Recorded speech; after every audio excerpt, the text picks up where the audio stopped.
Anyway, so Western, we're going to do Western, Eastern, and Southern. I need to qualify to get the cloak in order to make my master's gift, and then we'll get our 5 greater comms, and then we'll go make our master's gift. Super easy to make.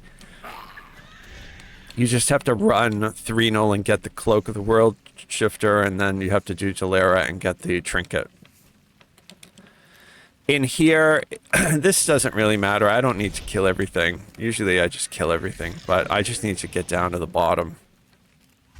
So my character is so over-leveled for this, I'm not even going to worry about this stuff. I'm just going to go.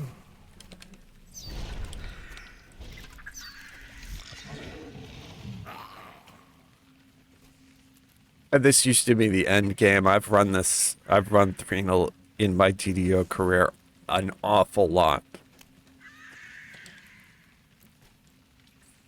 Back in 2006, when this game launched, this used to be end game content. People would farm the chests out of these. Most people back then, because the power was so low, farmed on normal, but every once in a while you'd have people who would farm it on hard or elite. Oh, I didn't kill enough monsters. Okay.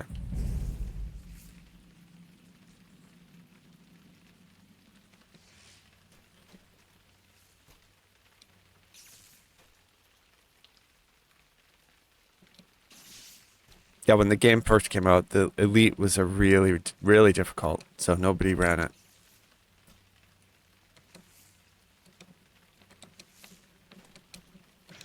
I don't think the bonus XP was that much better either for it, so there was like not a lot of incentive to run it. I can't believe that I killed everything on the way and I missed one.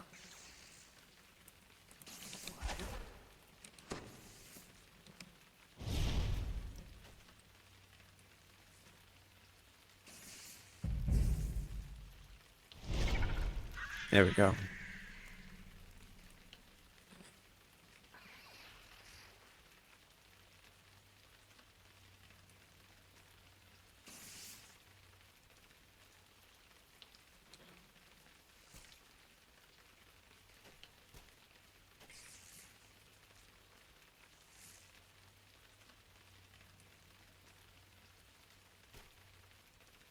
Yeah, so what I think, hey, War Tusks, good to see you. I know that. Smurf, you rebranded yourself.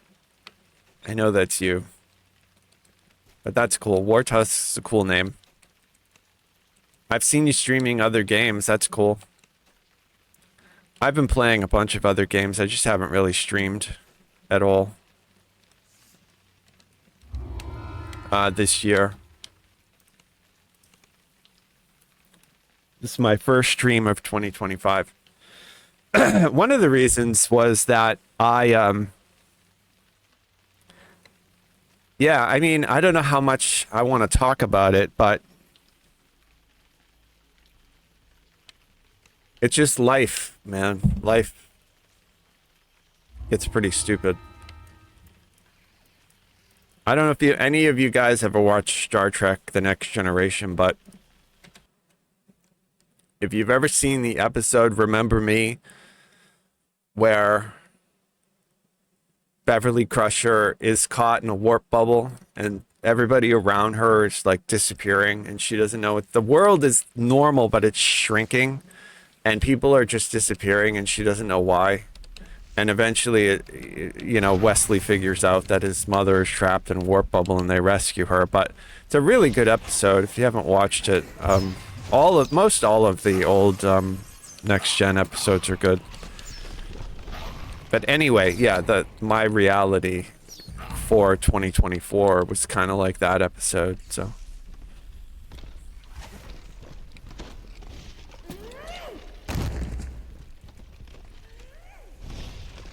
So this here, we have to do the walk back with him, so like I need to kill literally everything because he will be an idiot and die.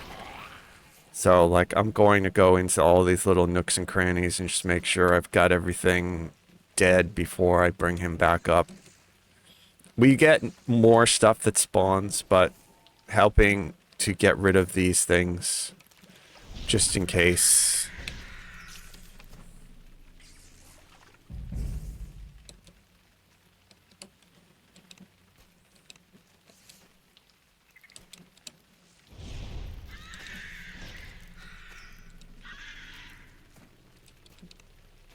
Yeah, people who know me in real life know that I've been single for a while, and in 2024 I tried to like start up a relationship with somebody, and so that's what I mean, the reference to remember me, like it was just a disaster. I'm beginning to believe that I'm like absolutely hopeless.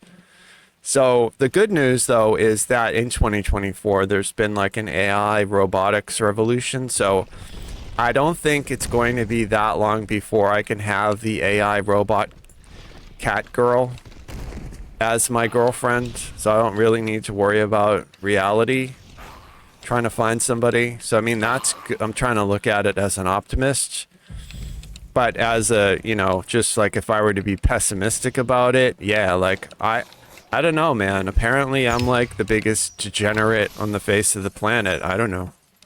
Who knows? I can't. Wouldn't it be nice? Like, I know some of you guys out there, you're married or you have a partner and you guys play video games together. I'm like super jealous of that, man, because I've never really had that. Not really, anyway. Like, that would be cool. When I was a kid, I was made fun of for like playing Dungeons and Dragons, for playing Nintendo, for owning a Sega, for, you know, like I was made fun of. That none of the girls that I liked, they all thought it was stupid. The fact that it's not like this generation, because I'm in, you know, Gen X. The fact that Gen Y and Gen Z, they all think gaming and D&D and Star Wars and Star Trek are cool, and cosplaying, like, it's just, it's so unfortunate. I grew up in the wrong generation, I guess. So we need to kill all this stuff, like literally everything. Because once I get Doofus, he's just gonna be running up with us, and he will like attack anything. He's super squishy. So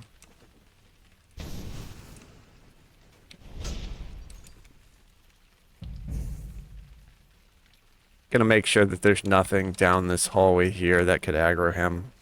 The other problem is not that it would aggro him, but he might see it and go and aggro it and like run off and start attacking it. So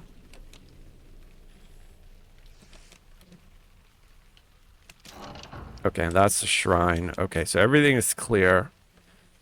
We'll clear out this room, and then he doesn't follow us until we talk to him, so we're gonna skip talking to him at this point.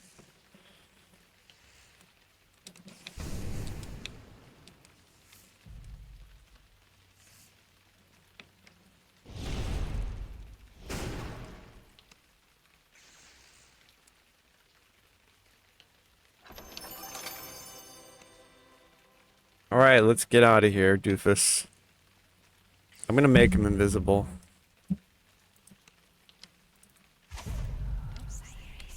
Okay.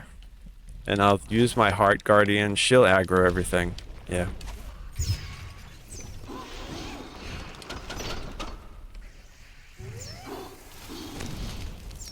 Yeah, at this level, she's strong enough to kill everything. So I just have to throw her down.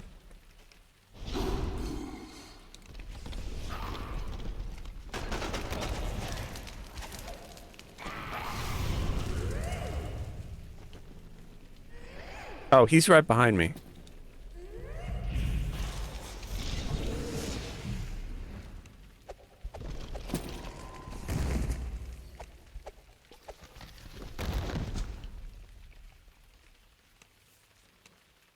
Yeah, because I'm an enlightened spirit, I have like full attack bonus as if I was a fighter, so I can just run up and hit stuff with my my dinosaur. I'm using a short sword. So super easy. And then my aura will get it. He should be behind me. I might have to like slow down because his movement speed is a lot slower than mine. But I'm gonna let the Heart Guardian kill everybody while I check for him. Okay, he is. He's behind me. And this quest used to be so hard back in the day. People would ruin it all the time. He would die.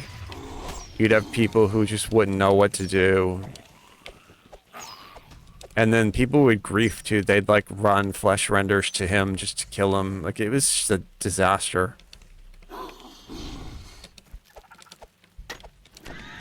And see, we killed all this stuff. It just all respawned, so need to make sure.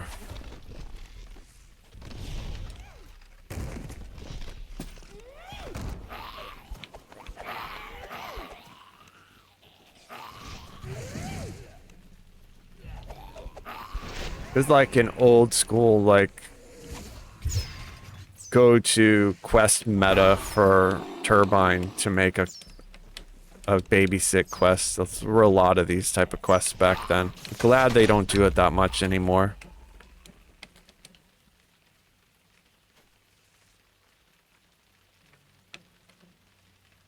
That should be it.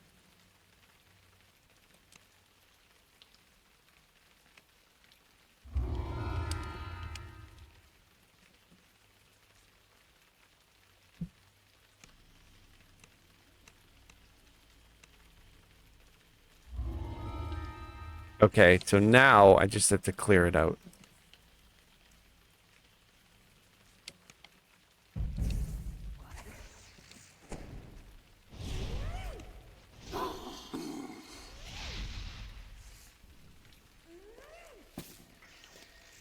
And she will nuke everything. If I can put her in the right spot, she'll just kill everything. Like right here, just drop her there. She should be able to just obliterate all this stuff.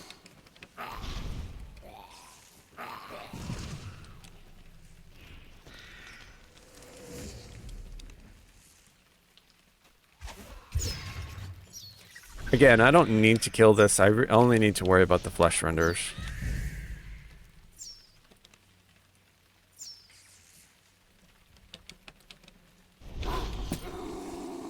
By the way, they have vorpal, so if you're doing hardcore, you definitely want to have death block before you start fighting flesh renders. That claw that they have is a vorpal strike.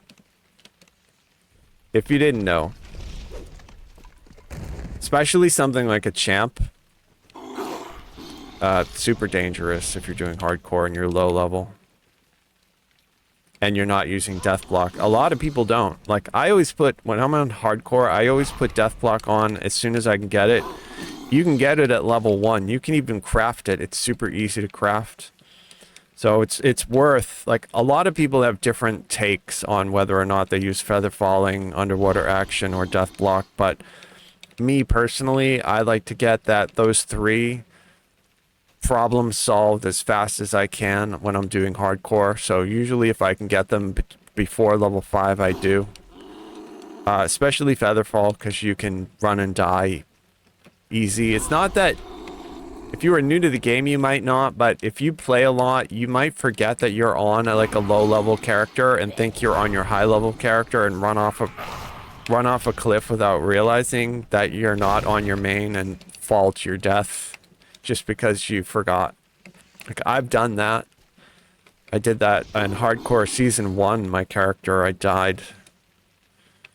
On the first character that I made, I forgot, like, that I didn't have feather falling automatically. It's stupid. It's like a dumb mistake, so it's a shitty way to die in hardcore. And you may think, like, nobody would actually do that, right? You'd have to be brain off. Well, people do that kind of stuff all the time. Even vets, like, people who are really good at the game make stupid mistakes like that. So I try to solve those problems as soon as I can. Underwater action is another one that I try to solve just because I don't want to drown. If you make a Warforged, you don't need to worry about it. If you do an Undead, you don't need to worry about it. But for everybody else, you can survive if you like stack like healing potions, like a high con. You'd be okay. Not sure if you can blood tribute underwater. I think you might be able to, but it's a dumb way to die, right? Like.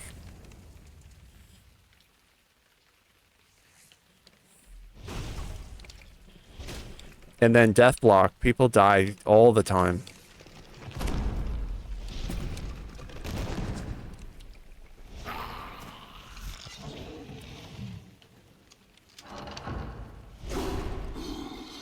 And so these flesh renders have vorpal, the ice flensers also have it. Anywhere that we have to deal with like Thrak hounds, they can cast Phantasmal Killer. And you can avoid that completely with Deathblock. Also, you could make yourself, like if you had fear immunity, so if you made a tiefling, tieflings are naturally immune to fear in DDO. So you'd be immune to being PK'd. So that's good. You wouldn't even need Deathblock, you just would be completely immune to all fear effects.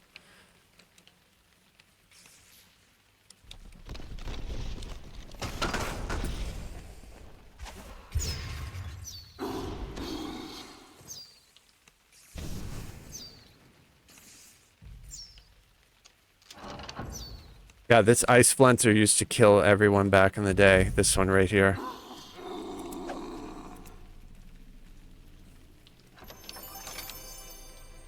But it's a different game now.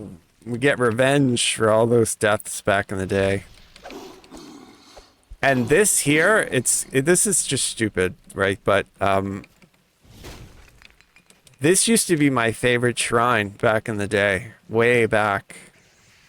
Because, you know, when we were doing this in 2006, we would have to use shrines all the time.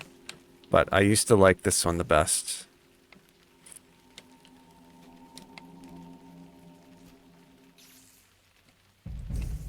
Now, I bet nobody even goes in there.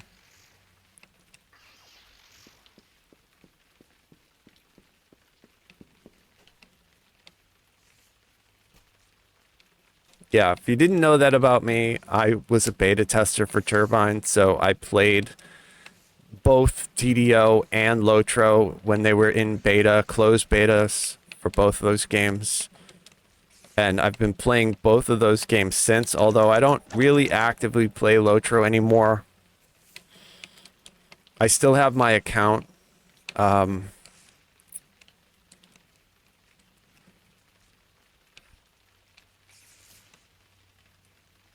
Oh, I forgot to pull the lever in there, right? Yeah.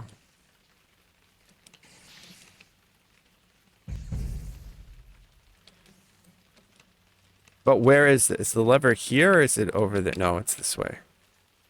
Yeah, I haven't done these quests in a while. The lever's right there. Yeah.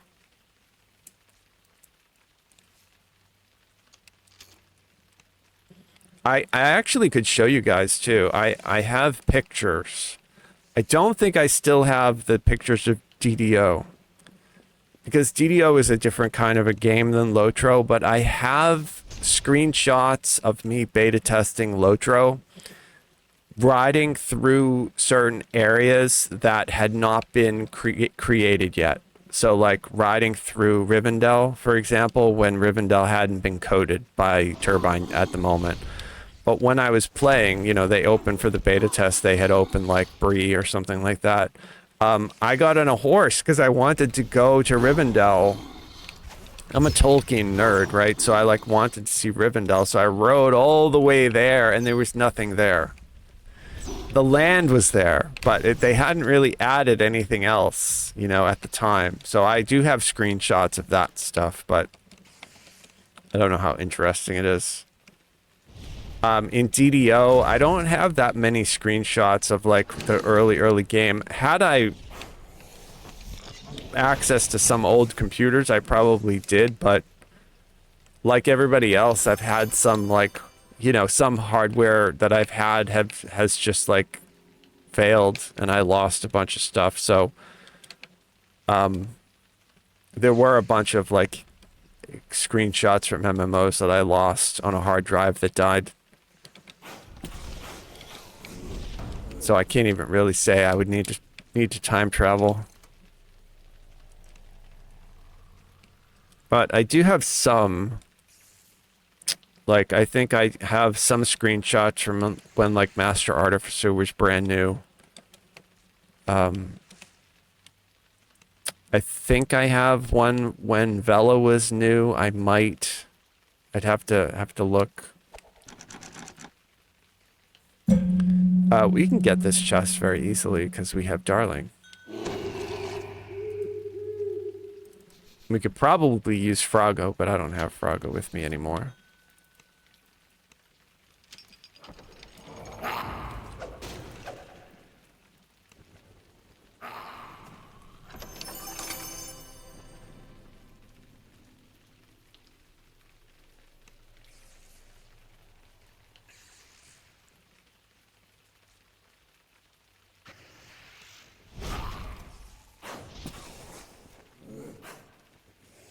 But I said earlier, I don't really like raiding in TDO. It's why I don't really do it. I don't like bound to character stuff. But I mean, I still do raid here and there. It's not like I don't raid at all. I'm not like morally opposed to it. I do raid. Like I've done raids with the High Lords on Sarlona when they've invited me to go and try them out.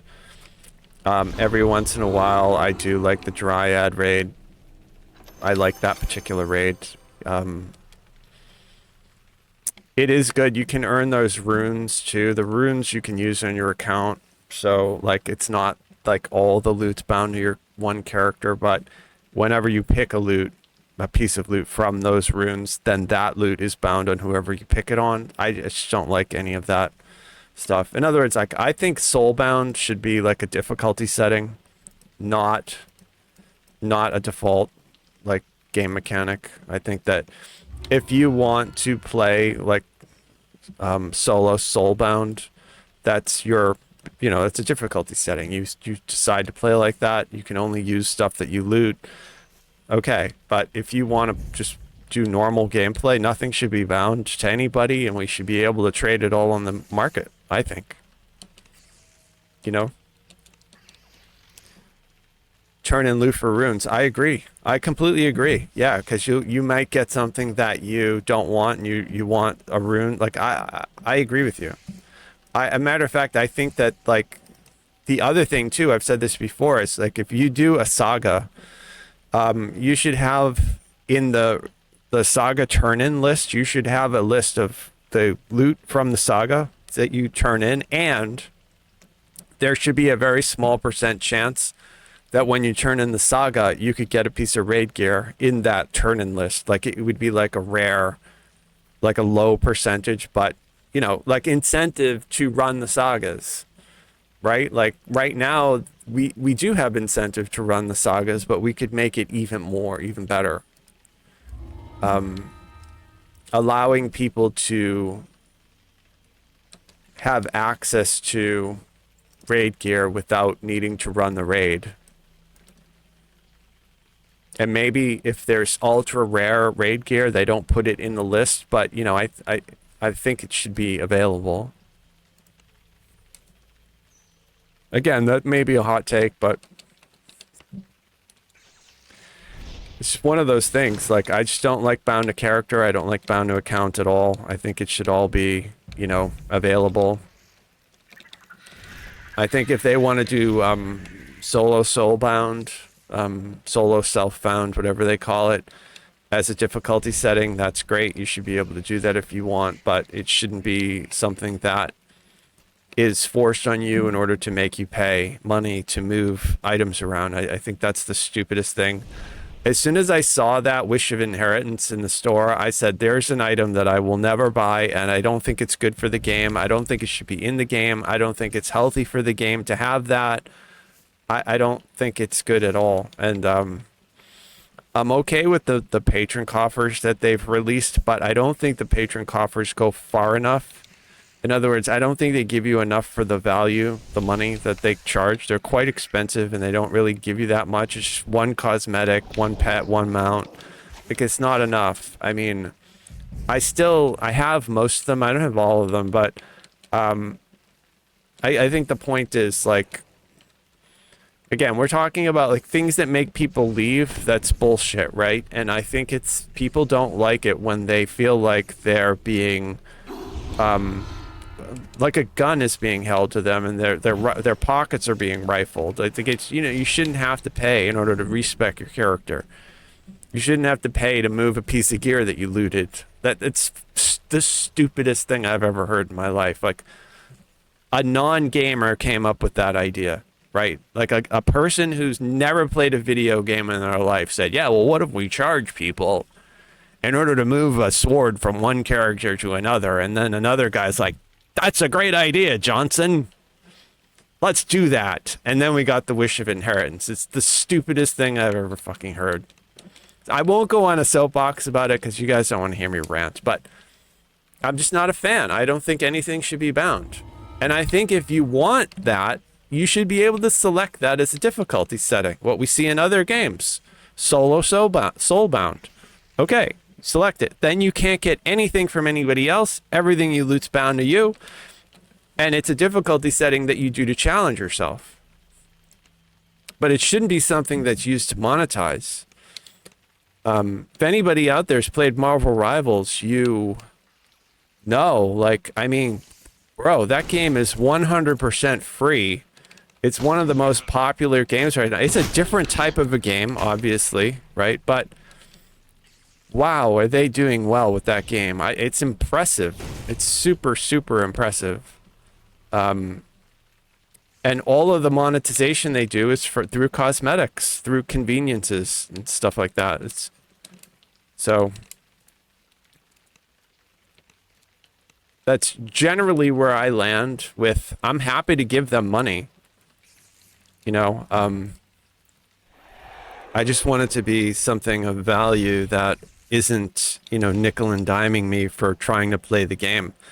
I think like lesser hearts of wood need to be gotten rid of immediately, and that whole process should be made free. I've already said this, so I'll stop talking about it, but I just don't think we should punish players for wanting to try out builds. I really do think that's one of the reasons why our population isn't growing. We're not encouraging people to stay and play. We're just basically, people show up and they're like, oh yeah, what do you got in your pocket there? Is that some money? Yeah, you're gonna have to give me that. Bro, let them fucking play the game.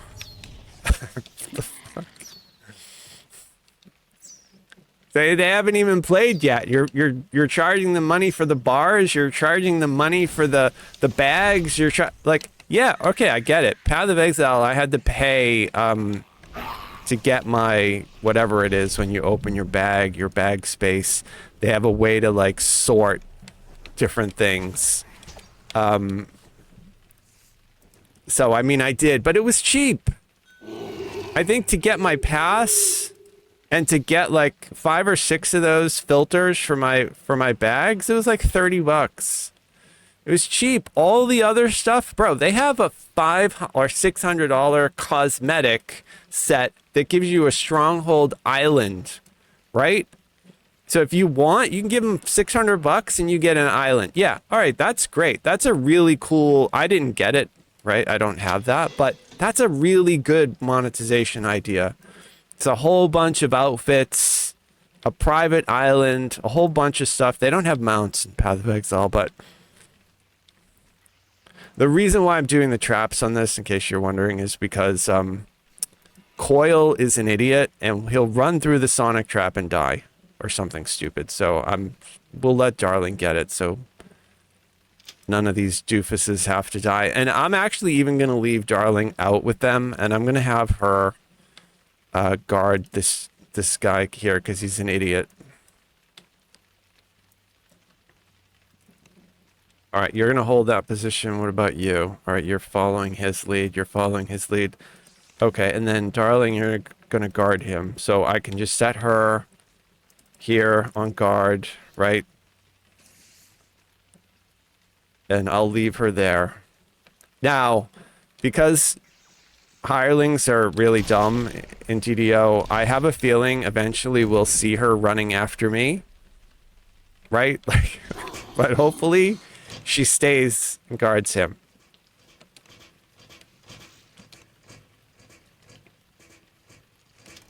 I can't even tell you guys, back in the day, you know how many people died on this trap in 2006?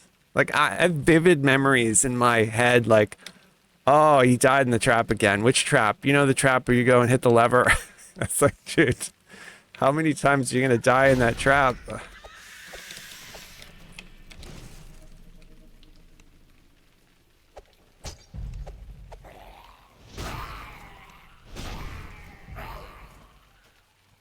Yeah, these quests used to kill a lot of people. The methods used to kill people all the time.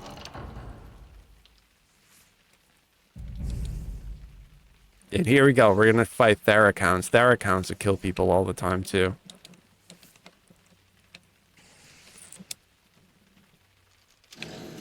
You need to be immune to fear, or you need to have death block or death ward, so they don't hit you with Phantasmal Killer. They also do like an acid blast attack, which does pretty good damage. And then the other thing that's lethal is their cyclonic blast. Can easily one-shot somebody if you're standing in it. So we don't have to worry about that because we're level 34, but when you fight them, to avoid that, you just do the jump around like a jackass thing, and you usually can, like, if you're jumping and attacking them, you can usually, like, jump over it before it hits you. I doubt many people who are watching DDO on Twitch are, like, dying to Thrakhounds, but if for some reason you were having trouble with them, it's really all you got to worry about. Just make sure that you can't be PK'd, and then jump fight them so you don't get cyclonic blasted, and you'll be fine.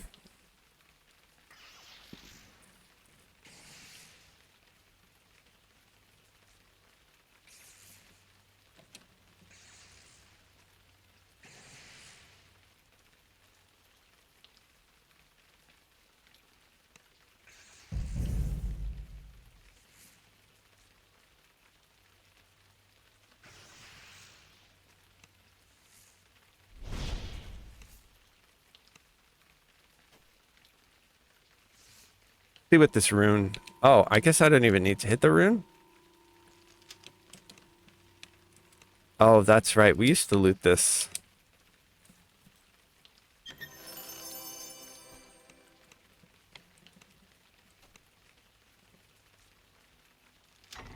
So back in the day, you do this end game loot run specifically for 3 things we were looking for. Vorpal. Everybody was hunting for Vorpal. It was like the rarest. Mithril or adamantine armor was the other thing that everybody was hunting. Mithril shields were kind of common. So adamantine and mithril shields. A lot of people still have like the old school buckler, mithril bucklers, mithril small shields that used to drop. I think they still do actually drop, but this was before Vorpal was changed to what it is now. You know, now it's basically ruined and useless, but there was a time in this game when it was super, super sought after, because it was basically you just needed to roll a 20, and then whenever you attacked, died. The problem with the Vorpals, though, was they were unbound normal items, right? So that you would take damage when you attacked stuff, especially if you were attacking lots of mobs, which once somebody found a Vorpal, they just would run around and hit everything with it. So a lot of people lost their early Vorpal weapons because they would just beat things to the point where the entire weapon became red, and then it was no longer usable. It was a huge problem in the early game. It's one of the reasons they added the Stone of Change and made it so that you can soulbound an item to yourself. So you can still do that. You can still do a ritual that like binds something to you. And that made it so that you couldn't trade it, you couldn't sell it, but you could repair it. Like it would be repairable. It wouldn't take permanent damage. Years later, they added something in the store that would allow you to reverse permanent damage on items, but it was long after they changed vorpal to something that was, you know, mostly useless. But those early days where you could just vorpal anything. The other thing to keep in mind too is bosses did not have like boss immunities, so you could do all sorts of things to bosses. You could vorpal them, you could stun them, you could, you know, do all sorts of stuff. So eventually in that first year they changed that and made it so that you couldn't do that to bosses anymore. But an early way to kill a boss was just hit him with a wounding or puncturing weapon and drain his con to 0, and then they would die. So a lot of early builds in this game were wounding, puncturing. I don't even think that those drop anymore in this game. I still have a bunch of them on Sarlona, but they're not really useful now. You know, I don't even know if you drop a monster to 0. Maybe you guys in chat know. Like, do you have any wounding, puncturing items? If you drop a monster to 0, do they still die? I don't even know. It's been years since I've even tried something like that, but it used to be the way that you'd kill a boss.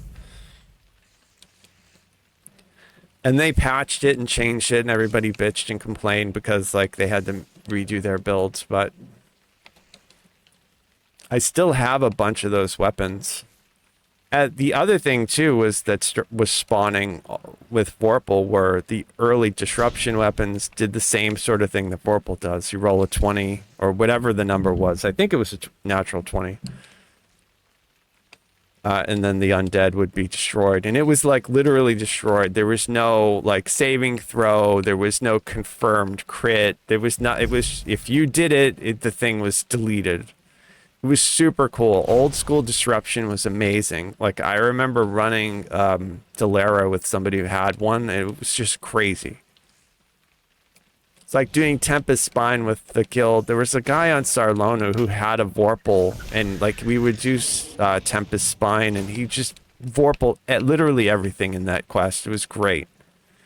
It was super cool.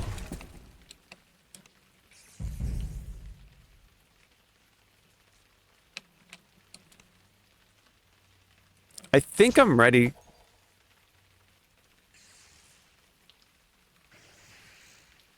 I need to enter the library. Okay. I'm going the wrong way. Chief Visigoth. Are existing in DDO, only do Reaper and Zerg everything. They're a little elitist. A new player trying to learn a complicated game. Yeah, that's going to be like that in every game, right? Like, I tried to play Path of Exile, the first one, and I was completely lost.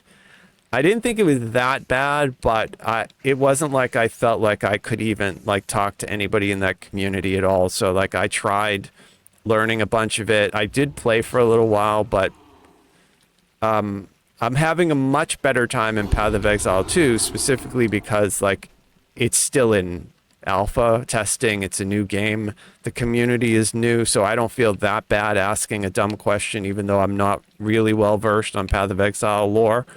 Apparently they made things a lot simpler in Path of Exile 2 that were a lot of points of confusion in the first game. So I agree with you. I think it's yeah, the Reaper zerging thing. Yeah, I mean, zerging, though, is part of every MMO, right? Like, people zerg in WoW, people zerg, I mean, any game. So I don't know if it's TDO specific.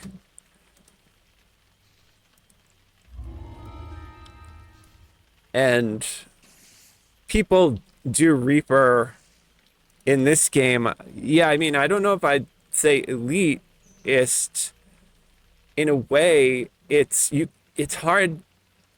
In other words, like, it's easy to understand why they do it, right? Because you get the most XP doing Reaper.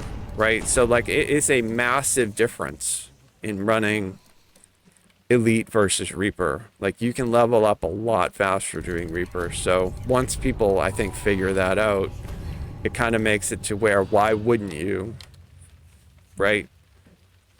We're gonna do this the super easy way.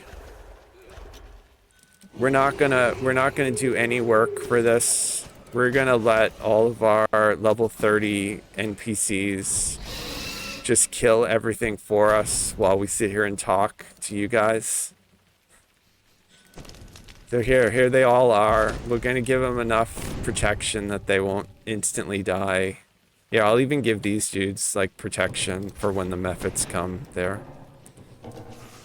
And now we're just gonna let everything, all my minions are just gonna obliterate all this stuff, and Coil should be fine.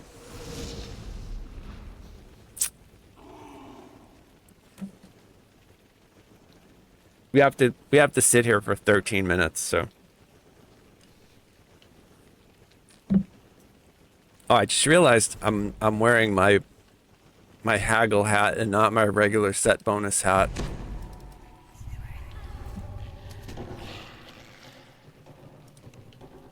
I'm gonna give Coil Death Ward too, just in case. I don't want him to be PK'd. Yeah, Darling is awful. She's very bad. The AI, she gets stuck on stuff. It's something to do with her model. She'll get stuck on stuff. She'll sit there. She won't do anything. You can tell her to like open a lock and she'll just sit there and stare at you. They did the model for Teal well. Teal seems to work. I haven't had any issue with her. Rana is also another one, although because Rana is ranged, sometimes she will stand in one spot and just shoot at a wall because the monster that she's aggroed on is like upstairs in another part of the quest. So her AI is a little bit weird. I would rather her be able to target stuff though than not be able to target stuff, so I'm okay with pulling her up closer to me. The Shield Guardian seems to be okay. Like, he moves quick enough, and the Muse has something wrong with the way that it's coded. If you look at, like, for some reason, I don't know what they did with the model, but it just doesn't move right. It looks like it's always moving slow. The other thing I was talking about, and we can actually look at it, is for some reason, Teal is in an Epic Destiny. You can see Teal is in Mantle of the Fury, right? And then Rana is in Double Rainbow, so she's in Shirati. Clearly, very easy to see that. But she's the only one. Like, Darling has freedom of movement on, but she's not in a mantle. So does that mean that she's in Shadow Dancer because it's not showing up? Because the Shadow Dancer mantle really only gives you, like, a movement buff. I don't know. The Muse, you would think the Muse would be in Fatesinger, but there's no mantle. And then the Shield Guardian. The Shield Guardian is a wizard. You'd think that this would be in Magus of the Eclipse, but it's not. I mean, I'm saying Magus of the Eclipse. It could be Draconic Incarnation. It's one like a caster. You know, it's a wizard, so the wizard is usually Magus, right? But for some reason it's not. I don't know why. All this other stuff are the buffs that I have to minions from my build, because I do a minion build. But yeah, so from my perspective, the two best hirelings, Gold Seal hirelings, are Teal and Rana. Isle of Dread and Myth Draenor, specifically because they were coded correctly to have epic destinies. So, you know, you're getting the full bang for your buck for your Gold Seal, right? Teal is probably arguably like one of the best. I think the only reason why maybe I would say Teal beats out Rana, beats out Teal, it is super close, but it would be because she is ranged and also will spam heals. Like, she casts Regenerate, she casts Vigor, she will raise, like, she'll do a raise dead, and she's really good about it. Like, so she's really useful to have, Rana, and that's the level 14 Rana, and the level 32 Rana is really useful like that. Teal is really good because it is a barbarian rogue. So this search option right here on Teal is really good for, like, it can find traps, it can find secret doors, and she can also tank, even though she's a barbarian. If you pop her uncanny dodge, she's actually quite tough. She has enough hit points to tank. Like, I often have her tank the like the Tyrannosaur if I'm farming dinosaur bones. Like, she's really good at doing stuff like that. The Shield Guardian is really good if you run on a Warforged, because it will act as a pocket heal for you, because it, you know, it has reconstruct. It also allows you to do like shield on it, so it won't instantly die to like casters, and then it can give out a blur. I mean, you probably will have a solution of blur, but you know, it's useful if you play Warforged.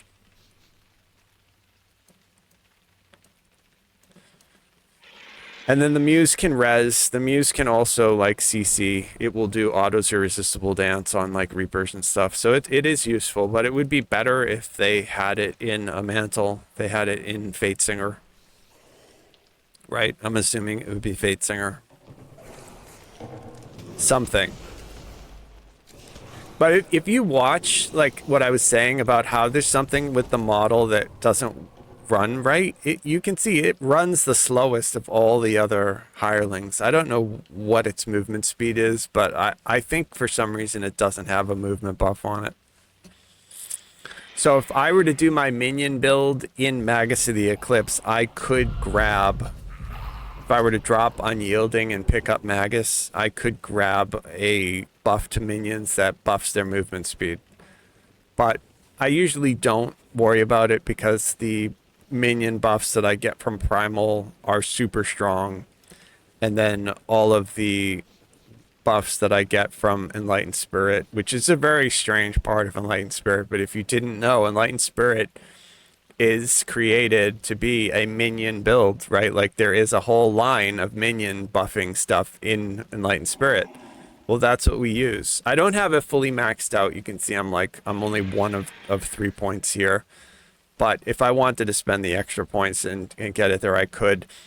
On Mary, on my Sarlona main, that's triple completionist, I do put the extra points in there, because I have a lot of, you know, like I have 15 or whatever racial points, and whatever max, what is it now, 2 extra universal points. So I just have a lot of points on that character, so I have enough to buy them. But on this is Cormyr. I only have 2 past lives. I have an epic, which I took Colors of the Queen, and then I took 1 racial drow past life here when I TR'd. So I don't really have any points on this character. It's basically just like a first life character that has a couple of past lives on it. We do have 21, almost 22 Reaper points. We're getting close to our 22nd Reaper point. That helps a lot. So, I mean, that's what I would say. If you're new to the game, I'm sure it happens. People who are new to the game come to Twitch to watch DDO Twitch stream, right? But if you were new and wondering, like, do I start doing the TR train? I would say no. You don't need to worry about it. The game right now, you can have a first life character that's powerful, and what Chief Visigoth said is true. People do a lot of Reaper, so if you grabbed yourself 20 Reaper points, it's going to make a first life tune a lot stronger and make those R1 quests that everybody's running feel a lot better. You'll get a lot more hit points if you do Grim Barricade. If you run a caster and you wanted to make your DCs go up, you can go into here. If you were doing like a Dragon Lord, you could get like a lot more melee power here. You can get your tactics up, so like your Dragon Roar would hit. Although there's just a lot of power in these Reaper points, and once you hit like 20, that's where you really start to feel the power. I don't think that you need to farm a lot of past lives to make a powerful character, and if you did, I think you could skip Heroic, Iconic, and Racial and just focus on getting Epic past lives and get a bunch of power from Epic past lives.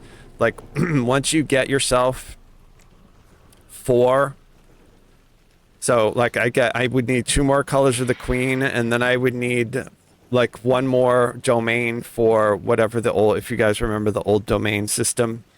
If I get 1 from each, I can pin 4 of them, and I can activate 4 passives. That would be great. So I just would have to do 12 epic past lives, and then I would have like a super amount of power.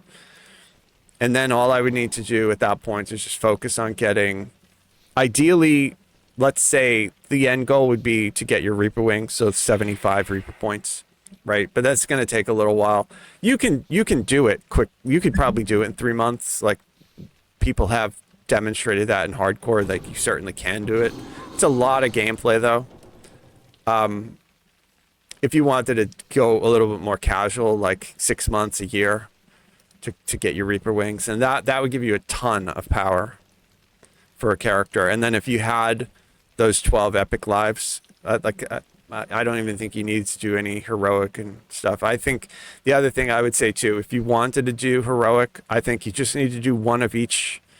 Pick whatever class you want. The archetypes count.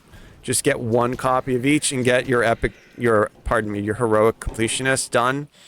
I wouldn't worry about racials, but if you did want to do like something that would boost your power, I think racial is probably the biggest power boost after epic, just because there's a ton of like races that have a lot of really good, strong racial abilities. I think they're way stronger than anything else that you can get. And then the iconics are good to have. It's good to have 1. I think if I had to pick one on this server, I would probably do Tiefling, just because it would give me the 30% movement buff. And I don't have a Quiver of Alacrity. I think that's a good, but if I had access to going, or if I was motivated to go and get a Quiver of Alacrity, then I would probably do, I would probably do Sun Elf, because I would want the bonus to my light and alignment damage. But, it's a lot of work to get that, and it's not a lot of extra power. There's just like 30 extra spell power or something like that. So, iconics don't count towards triple completionists, by the way. Like, there's no iconic completionists at the moment. And I don't really think that they're, there's a few iconics that I haven't done yet on my main. I still have to do Tabaxi. I still have to do Tabaxi as a racial and as an iconic on my main. And then I think that finishes me out. I think I only am 1 racial away then from being completely done on my main on Sarlona, and I think it's like elf. I think for some reason I never did normal elf, which is completely weird. I thought I did, but I guess I did it on another character. I don't know.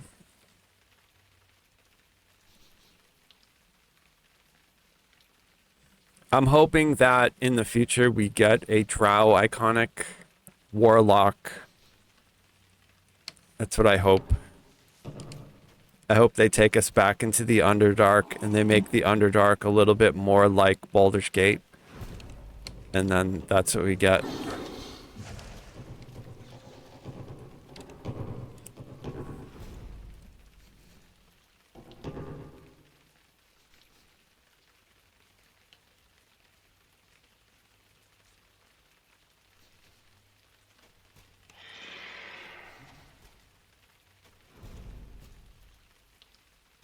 That dude should come down. Oh, I still have 30 seconds. All right, here he is.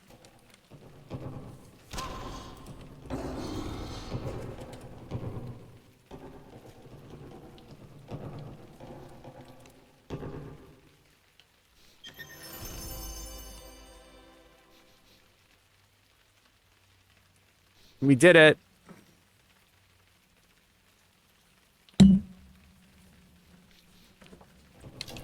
So Eastern is done. Now we have to go and do Southern.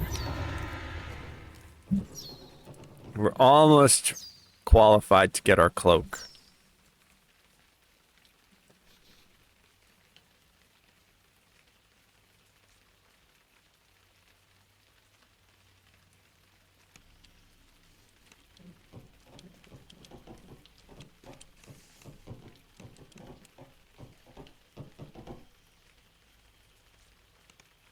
Gonna take the mystical goblet. I still have never used one, but... And then here we say, is there more to do? Yes, there's more to do. Now we'll go talk to Zarina, or whatever her name is over here.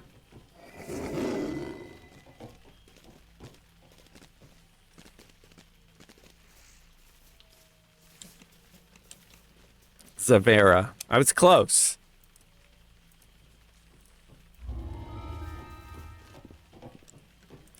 I don't need all these companions, though. Oh, actually, you know what, though? I'm going to keep Darling. She will allow me to pick a lock. But we're just going to pin her here, right? Is she here? Yeah, she's right there. Okay. We're going to throw her on passive just because I don't want her to follow me. And I have death block on, but you know what? I have to fight a beholder. I'm not going to worry about buffs.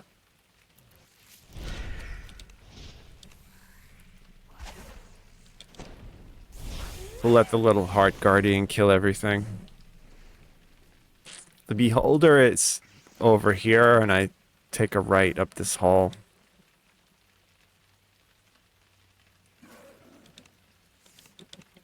It's at the end right there. I'm just gonna try to cast a Finger of Death on it. Alright, there we go. Got it. So that counts as like part of the quest, which is why we had to kill that. Another thing here that usually kills a lot of people is up on this shelf. I don't know why it's up there. You can see there's a method up there. Right? Sometimes there's a Thrak hound up there that will cast like Phantasmal Killer on people who walk by. A lot of people people die to that in hardcore, but a lot of people back in the day used to die to that. Oh, there's the chest. Yeah, so if you want the chest, you find the key, you don't need to pick the lock, but if you don't find that chest, you can pick the lock. Super easy. And the route I'm going takes you directly to the door. You just have to fight a bunch of stuff in this room here.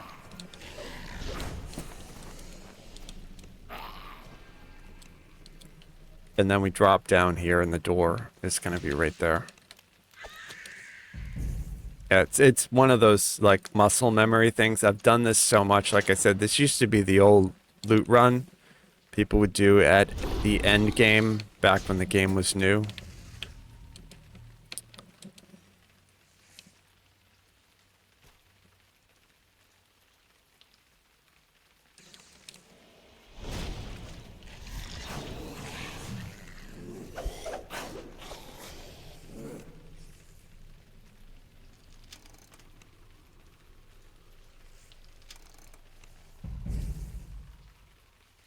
And these, I don't think I need to actually fight these, but you can see there's a whole bunch of them. These things used to kill everybody. Now we don't even need to worry about them. Yeah, I don't think I need that key. That's again, I think I could just use Darling to pick it, but... In these old quests, you always want to avoid walking on these grates, because they're usually always trapped. And this here, that's fake. Like we can see, you can't even click on any of this stuff. It's completely, it's aggravated me for years that like these aren't real chests. I think they should be real. If you can get over there, because back in the day, you couldn't get over there. And they added monk, and then you could get over there on a monk. Right? You should have been able to loot them for at least something.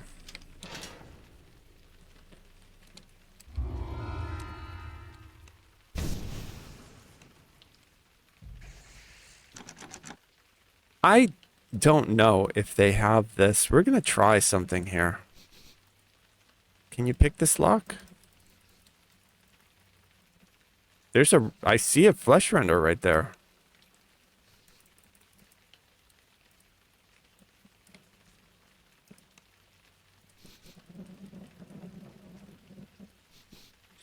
So either Darling is just dumb, because she's not doing anything on this door, or this door isn't a real door, and you can't pick it to get in there, because there's technically nothing left to do. If I had a bell, I would try the bell, but I don't have any bells.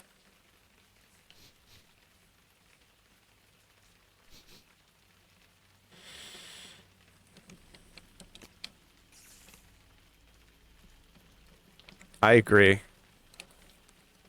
Wartus, they need an AI update. They need to attach them all to ChatGTP. Let me play with like a real computer buddy.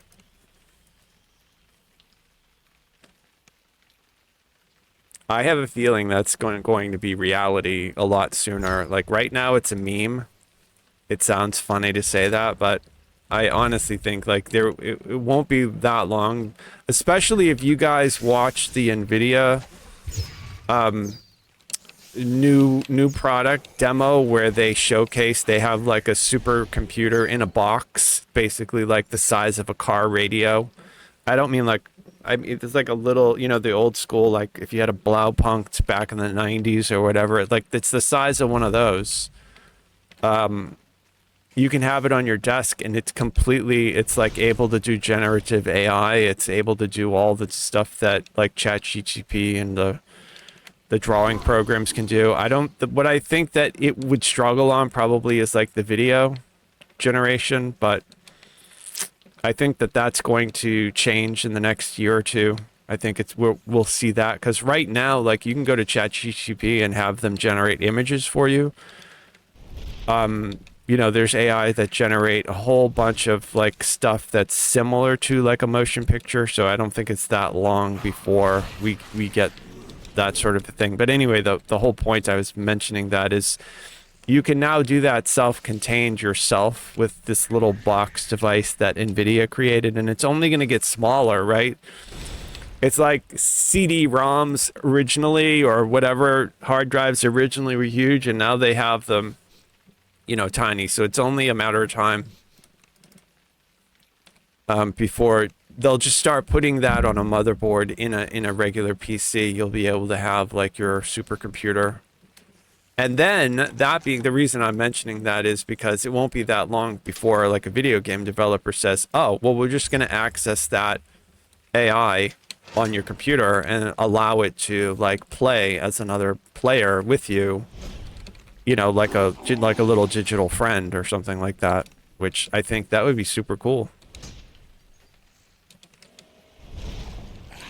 I've been playing Marvel Rivals, and if you practice versus the AI play as good as people. Especially if you do the hard AI, the hard ones, they're very tricky. They do a lot of really like human-like stuff. You know, they'll flank you, they'll focus healers, they'll you know, they basically play you like they're people. So, super cool if you haven't tried that game. I know I've talked about it a couple times so far, but super fun.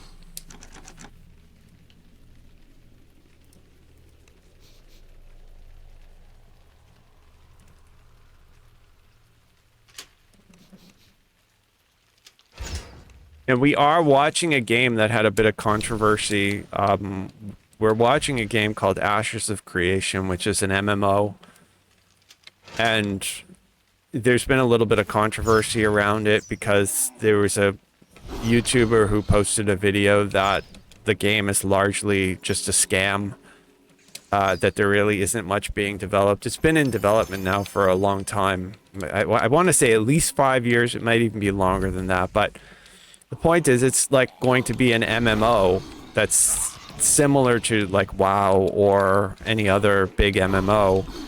And I am hopeful that it's actually not a scam and that they're actually really working on it, because it definitely looks like something I would play and enjoy. I like the character models. I like the gameplay footage that I've seen so far. I haven't actually tried it myself. You can, I think, sign up for the alpha test of Ashes of Creation, but It'll definitely be something like if they get closer to beta, you guys will probably hear me talk about more.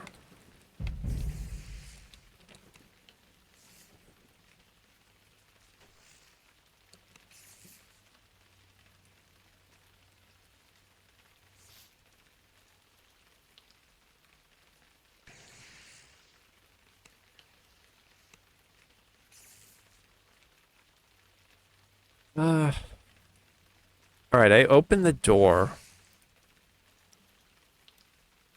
Okay, I have to go this way.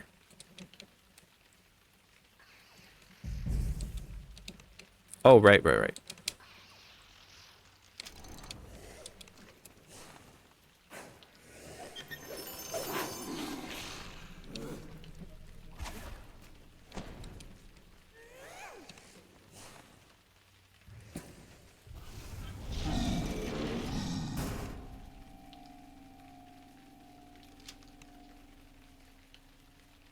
I really do think true seeing should still work in Legendary like it works here. You see how I'm finding all these secret doors? I don't think true seeing should be level restricted like it is. Because it doesn't read that way in the description of like the true seeing spell. It, you know, apparently it just reads that you can see hidden objects. So like I think you should be able to see them.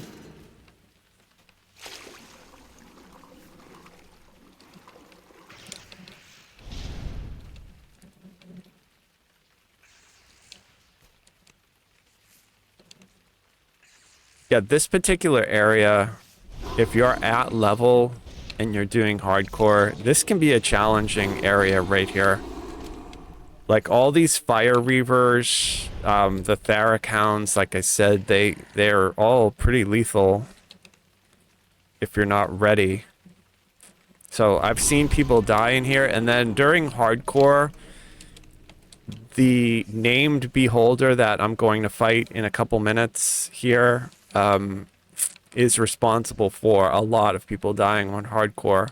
I mean, not as much as like the brute at level 3 or what's her name? I'm forgetting what the name of the Medusa is. I'm thinking Hela, but Hela, I've been playing Marvel Rivals. Hela is killing everybody in Marvel Rivals. Over here, it's Hera, right? Hera is the Medusa over here who kills a lot of people from the Borderlands. Well, yeah, that Elder Beholder is responsible for killing a lot of people.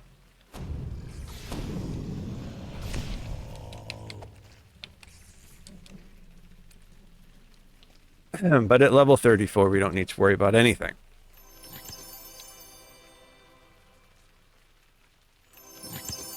Even an Elder Beholder.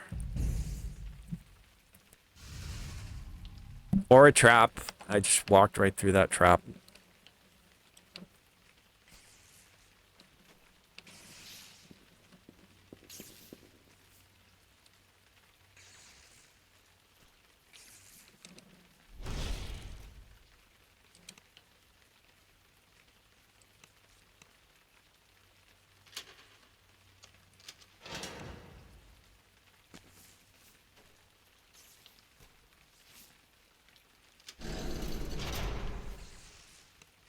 Okay, can I hit the lever? This is why you always want to have a repeating, like a returning throwing weapon on you. I think I can get this with one shot, right? Yes. There we go.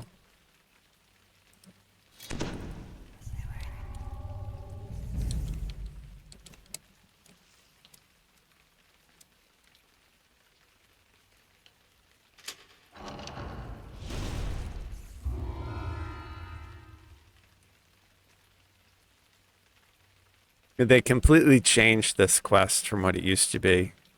This next quest used to give a shit ton of XP, and it used to have 2 chests in it. It used to be quick, and then they nerfed it. They made it give you like 90% less XP, and they removed one of the chests. So, because people used to farm this.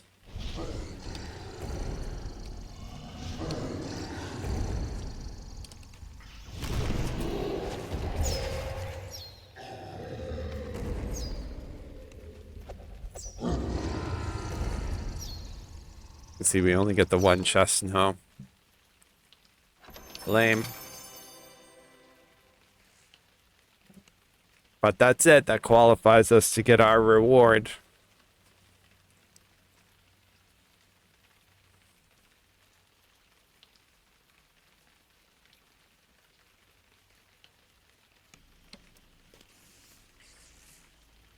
So we talked to Javera. Okay, and now we go back and we talk to whatever the foreman over here. Sal.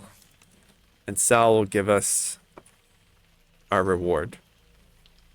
I think the cloak always drops. Something that you'd want to look for in here is the rat catcher. I think it's still like best in slot heroic if you're doing a repeater, or I mean like a crossbow shooter like inquisitive.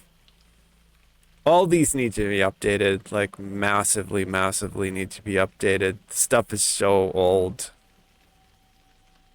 Like good luck +1 at level 9, that's insanely bad. I do remember when this stuff was really good though. But all we care about is this, because this is a piece of the to make the Master's Gift. Because I have one now in this level 28 item. I want to put one in my level 3 item. So we're going to make another one. So I take that. We've got it. There it is. So now I have to go to Delera and get the trinket. And we can do Delera on heroic normal. I mean, heroic elite, whatever, if we want to just blast through it. I also could do it on epic. You know what I'm going to do? I'm going to crunch all this stuff. Yeah, we're going to crunch all of it into essences just because it's a new server, right? So as a crafter, we can use as many essences. Oh yeah, War Tusks. Yeah, the Wiz King got nerfed. The optionals, that's right. People used to farm those like crazy. I think they're still worth doing once. Like, go through, do the whole Wiz King, grab the first time bonuses. It's still quite a bit of XP in epics, but it's not what it used to be. People used to farm that over and over and over, just doing all those optional XP.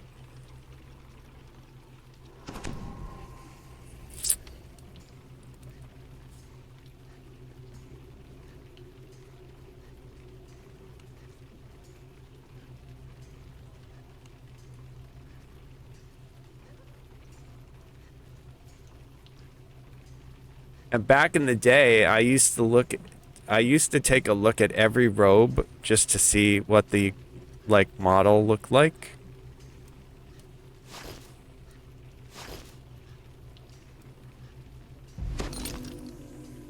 I mean, that's all right. I used to save the ones that I liked. I wouldn't save that one though.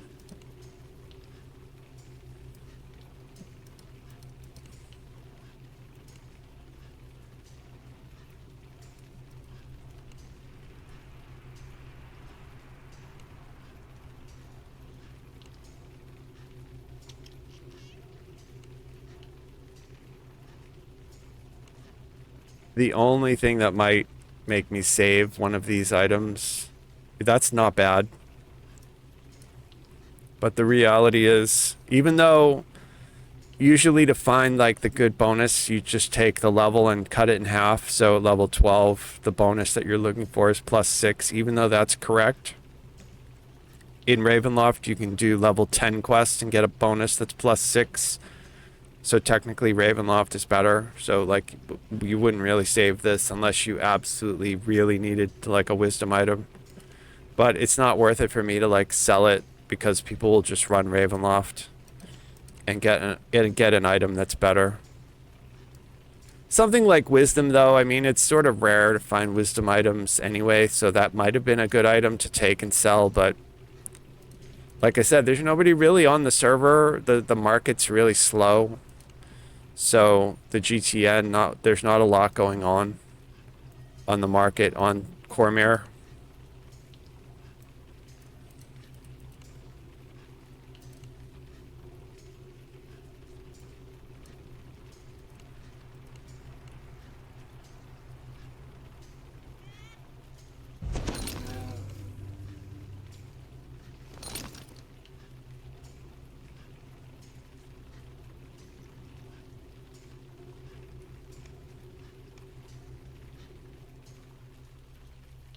That smile's going pretty well. Yeah, we've got to 142.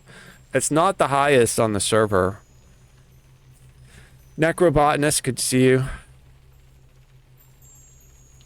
Comparing hardcore cat to dead cat mount, not much difference. No, they are 99% identical, and it's really easy to show you exactly what the difference is. I have the hardcore mount, and I think this is an area that's well lit.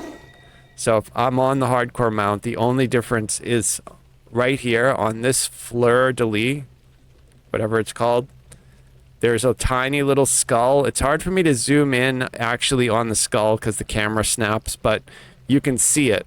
So the hardcore version has this skull. Non-hardcore version does not have that skull. Everything else, 100% identical. So 99% identical except for this skull that makes it hardcore. So if you, like any other normal human, just happen to run by and not be able to zoom your camera in and see that tiny little skull, you wouldn't know whether it's hardcore or not. Like, so the point is, it doesn't really matter. You don't really have to waste the time doing the hardcore one if you just want the cat mount, because you know what? You're probably going to be riding around on your home server and nobody's going to be able to tell. And even if they do spot your cat, like, it's super hard to tell unless, like, you're looking for it, right? You guys are looking for it, so maybe it's easier to notice now. But from here, dude, that's really hard to see. I have to zoom in. And look, it didn't even draw it. Like, it didn't even draw it. See, now it's drawing in now it's drawing it in after the fact. See, did you guys see how, like, the graphic draw in? Because that happens a lot of times if you're running behind somebody who's got a cloak on. Sometimes you'll see the cloak is stamped with their outline because of the way the game draws the graphics, the sprites, whatever they call them, when you're far away versus when you're close. So, like, from far away, the sprites for that skull aren't even being drawn. It only draws them on it once you zoom in. Then it adds them. So, I mean, what the F? Like, why would anybody waste their... I did it because I do hardcore, right? But why would anybody who's not, like, you know, masochistic like I am to do that? That doesn't make any sense. It's just a waste of time. It's dumb. I've said it 100 times. I won't bore you guys with my rant. I've put YouTube videos up about it. I think the cat should be glowing and on fire. I think my hardcore lantern should be glowing and on fire. Like, there should be no doubt when somebody walks by. I haven't changed the name because it says Order Season Hardcore 1. I probably won't change it, because if I do, there's no way to tell that this is a hardcore unless you zoom in. This is another one. This suffers from the same problem. So the sprites aren't being drawn on it until I zoom in super close and then go and look. And the difference is this skull right here is the hardcore skull. And this face down here, that's the normal face that's on it. So the only difference between this... it's like 95% the same, right? Because this is kind of a bigger section of this. This is a small little pet. So that's there. But if I zoom out far enough, at some point, just the draw distance on the sprites on this, you're not even going to be able to tell. Like, if you were running by that, you'd have no idea. So why isn't it on fire? Like, glowing. Look at my weapon. This has a aura on it, a glamour that I put on it from one of the bundles, right? So they clearly can do weird auras. Why doesn't this have a weird hardcore aura, like purple or red or some signaling color that lets people know that it was done, like some sort of oozing, you know, if this were Star Wars and we wanted to signal like the force power, we would see force power emanating off of it, right? Whether it's dark side or light side. So like the point is this should have some sort of, there should be a standardized hardcore. Now, because the earliest version of what I'm talking about was the bloody footprints, I'm thinking maybe it should just be like an oozy blood red. So anything that you do that's hardcore should just be more of this. Since it was popular, people liked it, and it was like the first FOMO that hardcore sort of introduced. Like everybody wanted the bloody footprints. So why isn't my hardcore lantern dripping blood or oozing blood or glowing red with blood or some sort of a thing? You understand? Like whatever they want to come up with, like the mount should also be, I mean, it shouldn't look like it's bleeding blood everywhere, but it should have sort of like a reddish, or maybe make this thing leave behind little bloody paw prints or something. Anything, literally anything to just make it different than the story mode one, because it's a lot of extra work. It takes a lot of extra time. It takes a lot of extra preparation. You have to be doing a lot of stuff out of the ordinary that you wouldn't normally do just playing because you're doing the hardcore variant. Especially picking up those lanterns at level 1 and then not dying at all ever. It's super annoying. You can't move them out of your backpack either. So like if you pick up all 5, you lose an entire row. If you only have 3 bags, you know, you only have 60 spots. To lose 5, now you're at 55 spots.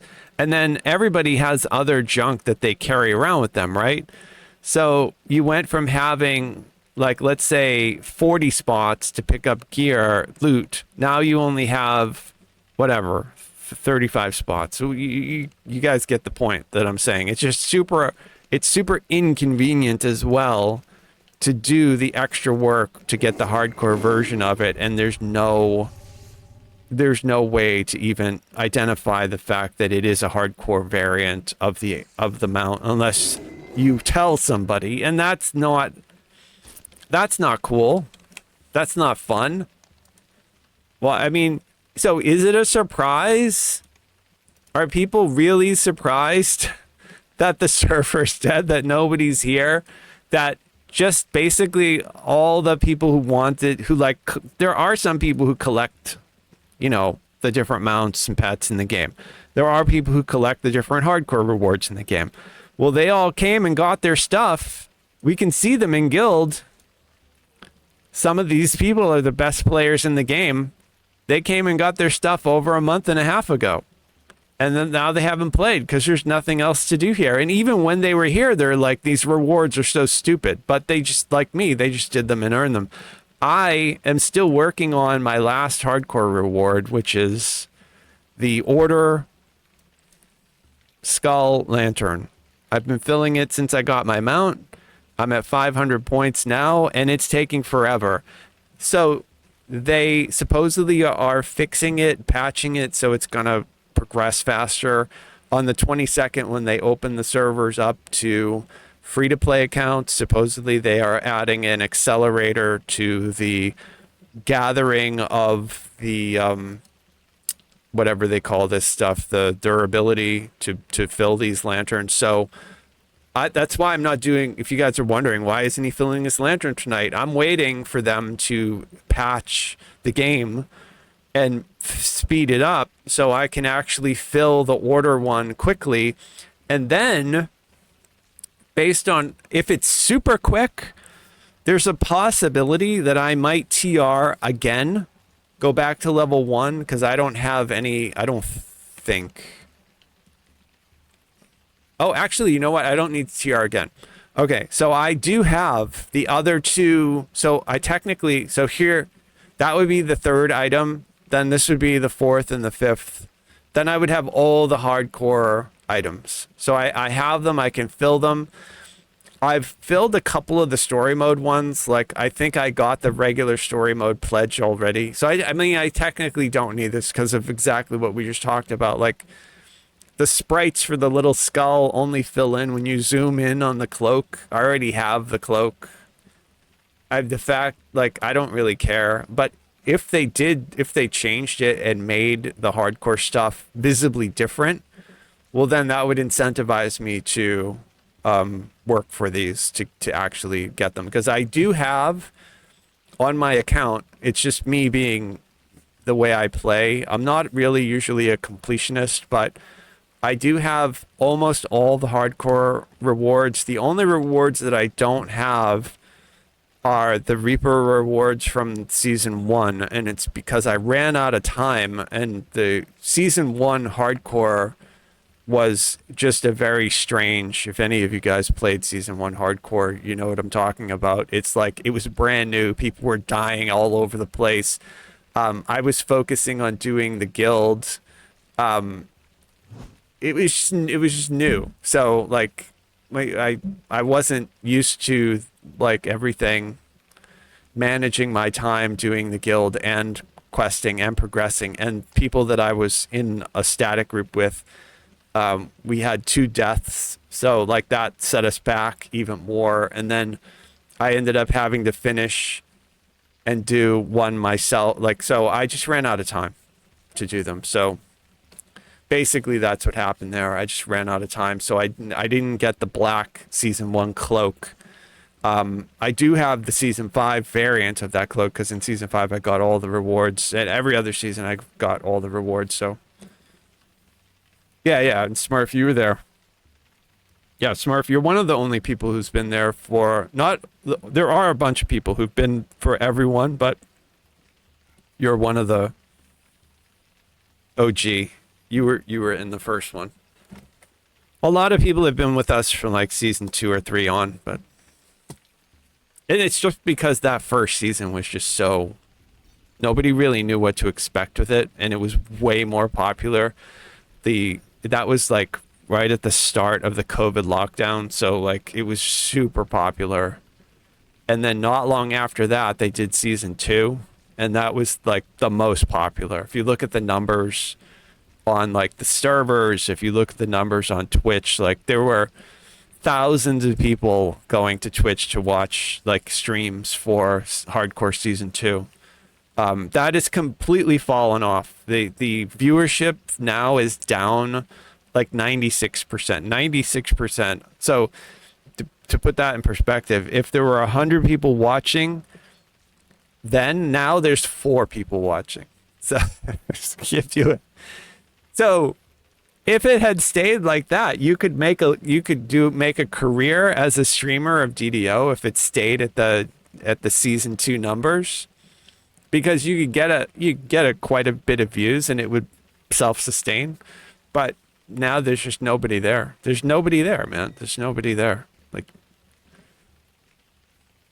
my YouTube channel is not yet monetized just because there are people who watch it, but a lot of the big DDO channels who have like thousands of followers got most of them during the COVID lockdown. So, and a lot of creators stopped creating content since the lockdown ended.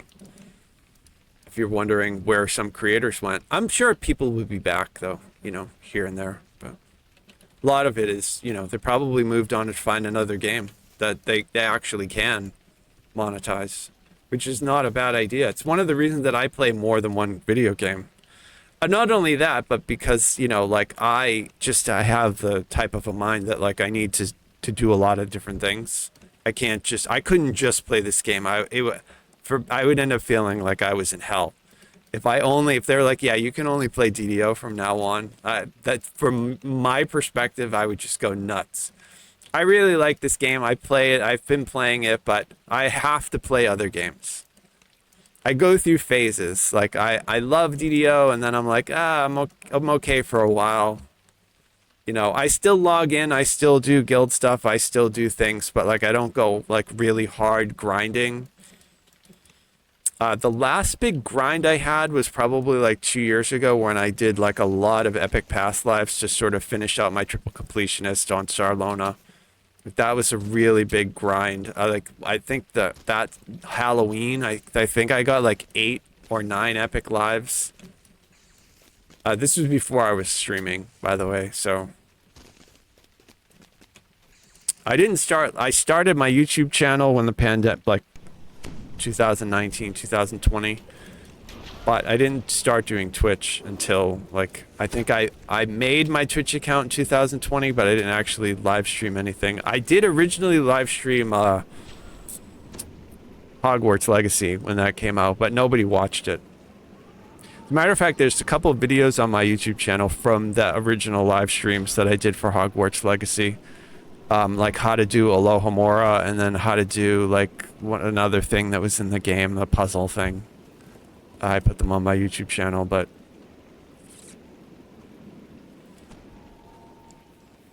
looking back, I probably should have done more on Twitch with DDO, but I mean, you know, it's just hindsight, right? Like, I was focused on a lot. I do a lot of other stuff, you know, like I did a lot of writing during the initial part of the lockdown. Like I was working on the books that I was writing, and then got a bunch of them finished and published. And there is another one that I have that I've been working on now for like 8 years that I haven't published yet, but I did a lot of the like first draft and then the edit of it during like the lockdown. So, and there's like another one that I'm working on now that it just takes, it can take years and years. So like there's other stuff that was pulling me away from doing stuff like Twitch. Twitch is really good though. I have a lot of fun here. So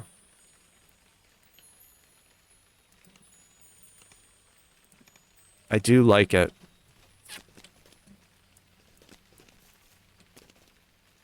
All right, so we're going to do Delera next. So if anybody's on Cormyr and wants a trinket, we're going to run through it. I'm going to go AFK, though, take a break and get some tea. Stretch. I hope you guys are having a good night. Good to see everybody. I agree with you, Necrobotanist. Yeah, the DDO players are very generous. Yeah. I have noticed that, yeah, people have been very helpful. Well, especially with like all the work that I've done on hardcore, doing the guild and stuff, people have helped out a lot. So it's good. I mean, can you make a living off of it? No, but I mean, it's good. It's not like WoW streamers. Like, name a big WoW streamer, right? Like, pick anybody from OTK, right? They can make a living at streaming, right? Because there's just there's hundreds of thousands of people on Twitch watching WoW content for whatever reason. Who knows why? But for other games, that's just not the case. And DDO especially, like our max population these days, if we're lucky, it's like 1,700 people. That is extremely small. That's like, you know, that's just because you got to keep in mind too, that's the population of the game players, and then of that, how many people who play actually go to Twitch? It's probably like less than 10%. So like you're talking about 170 people at best, and then that's at best. The average is probably more like 130 people, and then, you know, like what it used to be, if you go back in time a year, half of them were watching Voodoo, half of them were watching Strimtom, right? And maybe a little bit more were watching Strimtom. But, you know, now I'm not sure if Strimtom is going to come back or not. Who knows? He probably will. But there were a few other people who during the bubble, the the COVID lockdown, you know, it wouldn't be that unusual for you to be watching a Twitch stream where they have like 70, 80 people, 100 people watching them, and they would say something like, yeah, I'm a full-time DDO streamer. I don't think you could say that now, just because unless you lived for free and you didn't need to buy anything and you didn't need to eat food and you didn't need to ever get gasoline or clothing, or you didn't mind living naked in a cave, maybe you could do it.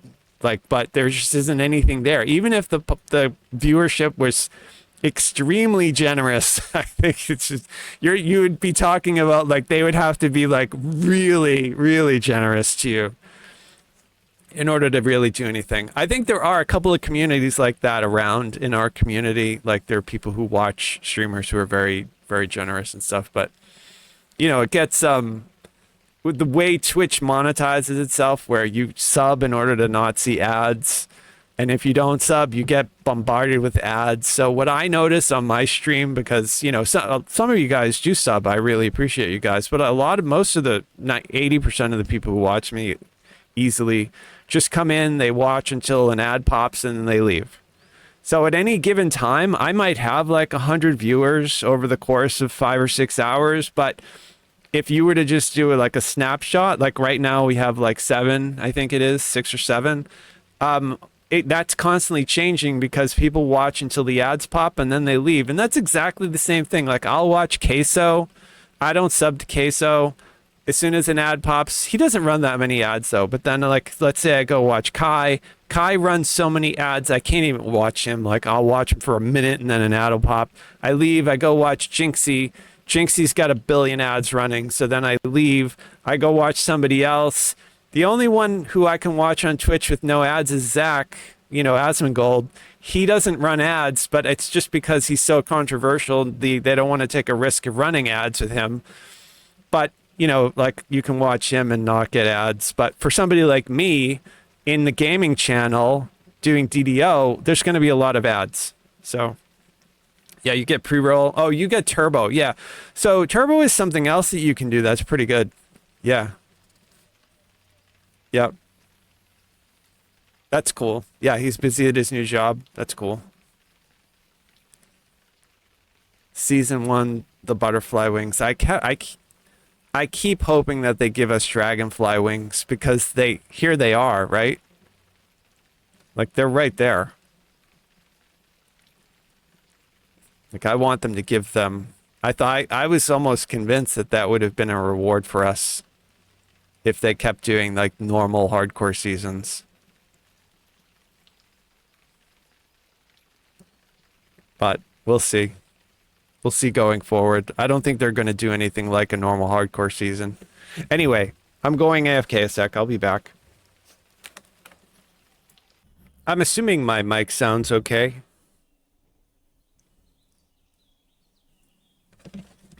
I noticed on my streams during the holiday that something happened to the sound and it got muted. Hopefully my voice is nice and loud.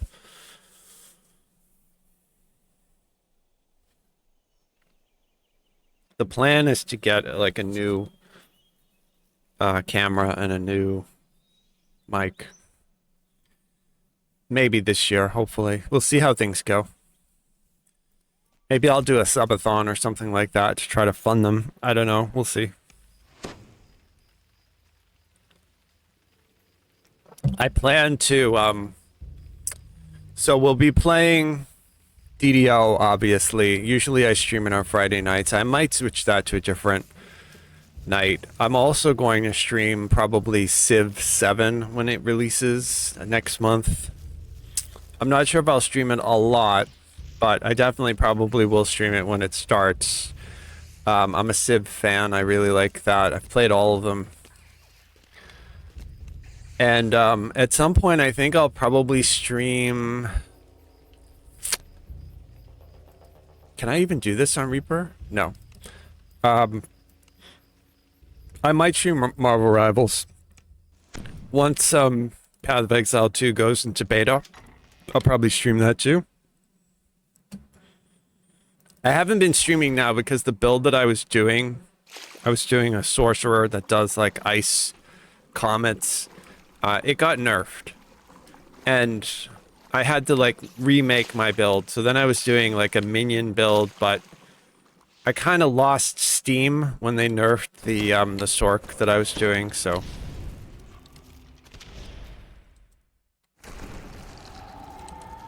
Haven't really been playing that much.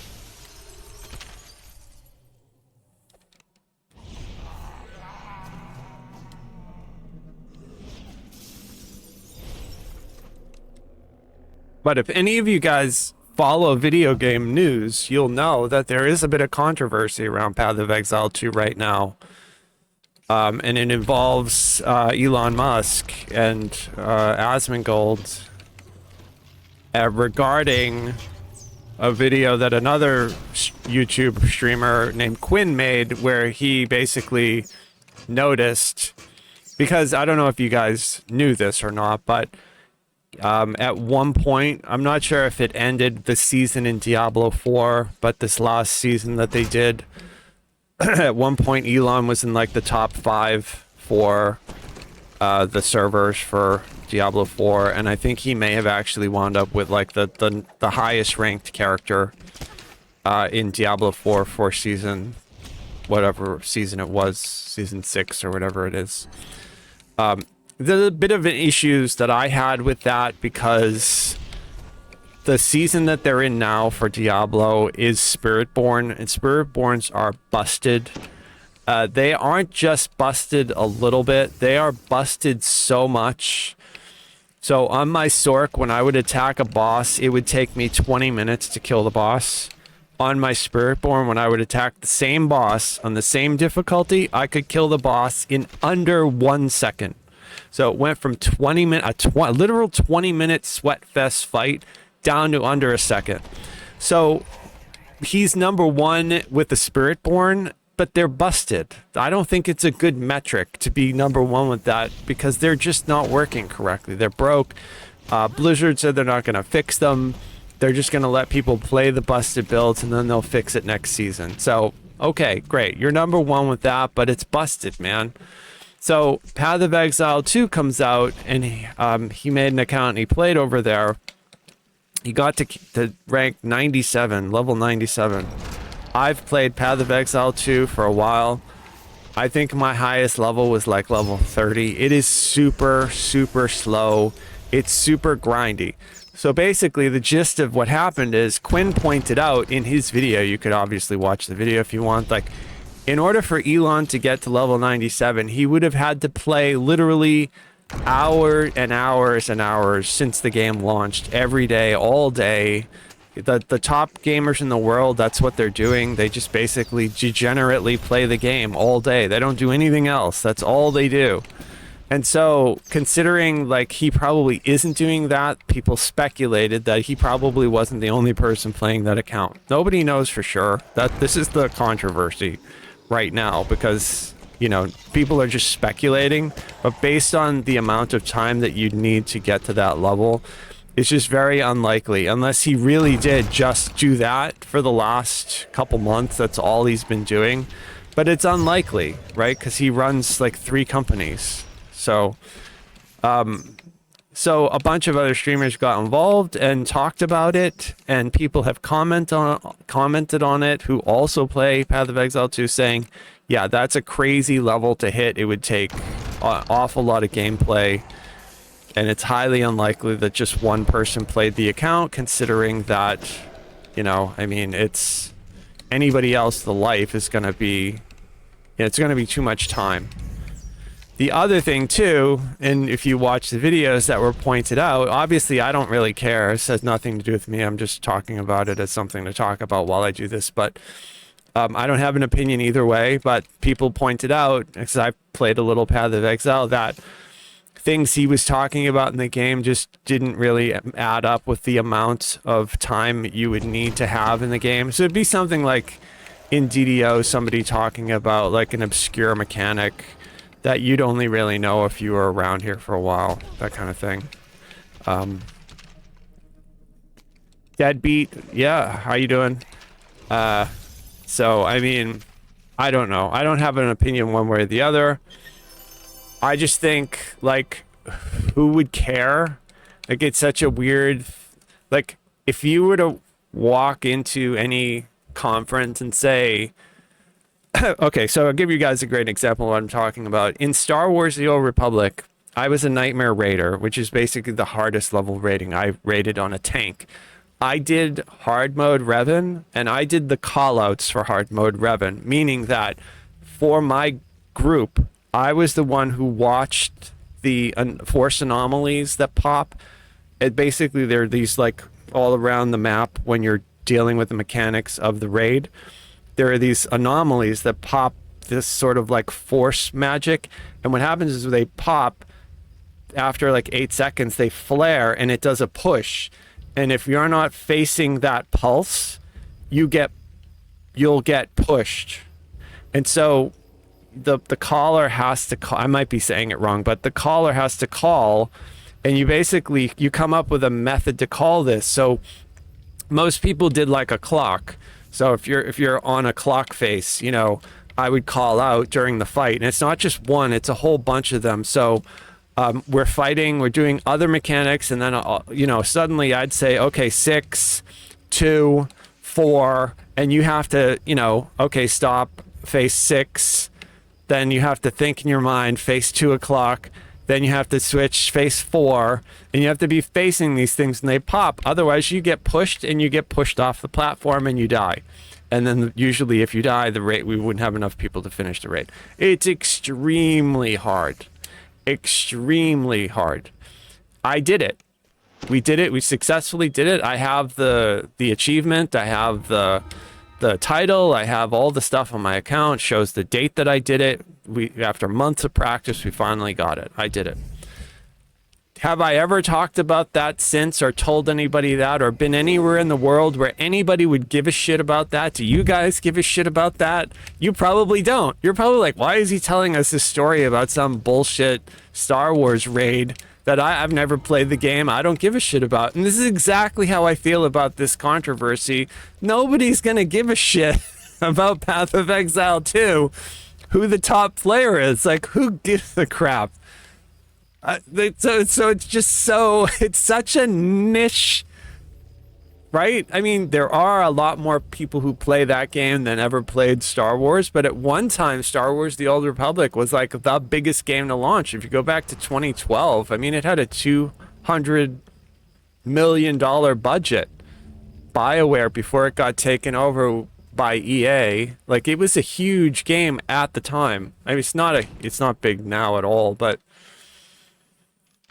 the fact that I have that achievement under my belt, can I put it on a CV? Can I put it on a resume? Can I talk about it in a job interview? Does anybody give a shit? No, nobody gives a shit.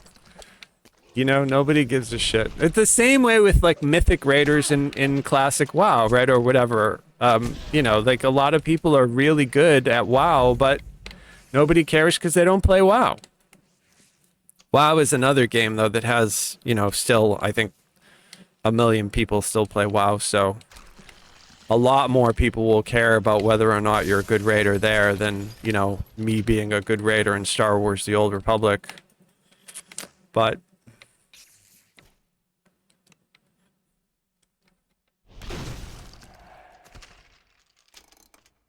it's just a thing. Like, I did pretty well in Diablo on hardcore. I got my Paragon. I think I'm up to like, I want to say I'm at like 240.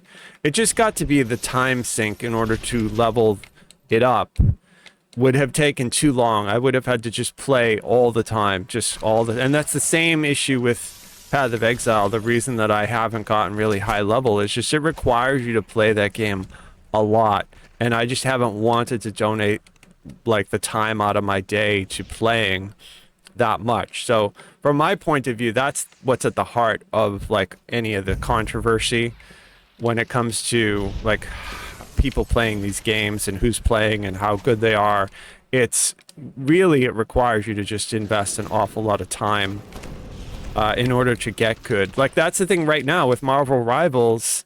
I'm noticing I'm not that good at the characters that I'm playing in that game just because I don't have a lot of experience playing the game. I really haven't played that long. I think I might have played for like 50 hours or something like that, which is not a long time at all in a game. Like if they had a played mechanic in this game and I could see the total amount of hours I've played DDO, it's probably thousands of hours. I probably played thousands of hours here. I don't even know how many, but it's got to be thousands. So like, you know, for me to stress out over a 50, like I'm trying to learn how to heal on Invisible Woman because that's really fun. She's got a really nice like ultimate. I've been playing Punisher. That's really cool for DPS. I've also been playing Storm. Like I learned how to play Storm. That's been a lot of fun, but I'm not really good at them because I'm not really good at the game. I don't, it's new. Like I don't usually play that kind of game. But I think it's fun. I've also been playing Doctor Strange and Magneto as tanks. So like when I queue ranked, I have been queuing ranked. I usually play either as a tank or a healer. You know, I let the people who are like way tweakier play the DPS because they can usually do a lot better than I can. But yeah, it's been super fun. Like super fun. But I mean, I wouldn't talk about it because I'm just not that good at it. And the big reason why is just because I haven't invested enough time to really feel like I have. Whereas this game that I'm playing now, I've been playing it since, you know, closed beta. I have thousands of hours in it. There are just things that could occur in game that I automatically would know how to react to because I've been playing for so long that somebody who's new to the game might not be aware of or understand. And nobody really cares. Like this game doesn't have a competitive mode. I think hardcore is probably the closest we got to that with the leaderboards, and I'm just not that kind of player. I'm not super competitive when it comes to that, so I never really cared about getting on the leaderboard. I was on for a few seasons here and there, but it's not like I did every season. You know, a lot of seasons I didn't care at all.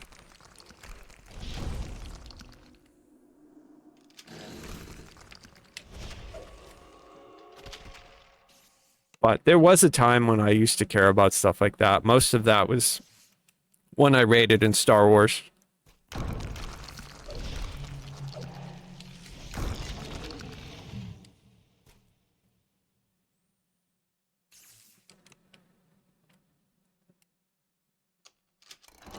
I mained a tank. That's another reason, like, I already talked about one of the reasons that I don't like raiding in DDO because of the bound to character items. But another reason is that the roles, like, we do have roles. Like, we do use tanks, DPS, and heal, right? Like, I know that, but it's just the way it functions is different than other MMOs, and the like the way that the tanks play in different games, it was like just a different sort of experience. I was a really good tank in Star Wars. I don't think I could be a really good tank in DDO. It just works different. Like it's just a different game. So it's something that is a turn off for me personally.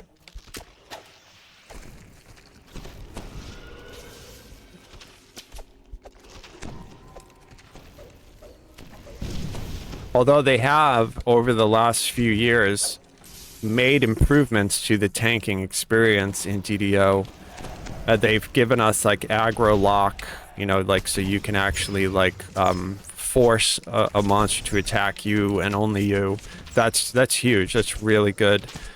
They've made it so that our, like, intimidate and the threat gen is more consistent. We can get it a lot higher than we used to be able to, so like we don't have to worry about DPS grabbing aggro off of us, which is a huge problem. But it's not like I can use like a third-party plugin like I would use for Star Wars to watch my threat. Like, you know, I used to, when I tanked in Star Wars, I'd have a threat meter so I could see how much threat I was generating, so I would know if any of the DPS were getting close to me, that I needed to, like, you know, do something so they didn't grab aggro. And then they did have like aggro locking things in that game too, where you can just force the monster to attack you.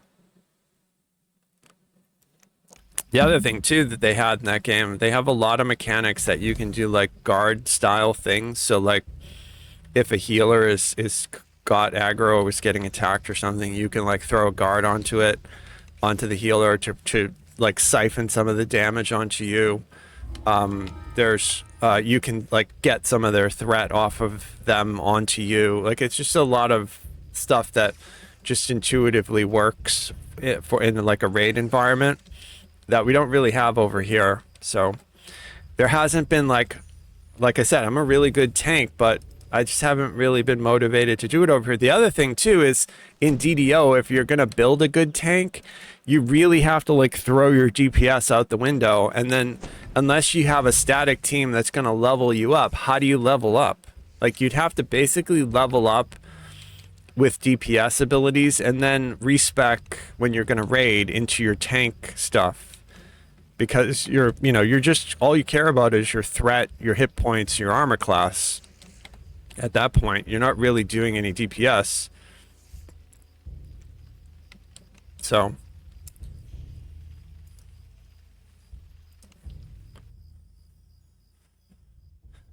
when I used to raid a lot in this game, I would do I was a healer basically in TDO. So I did a lot of raid healing back when like the dragon first came out, Vela.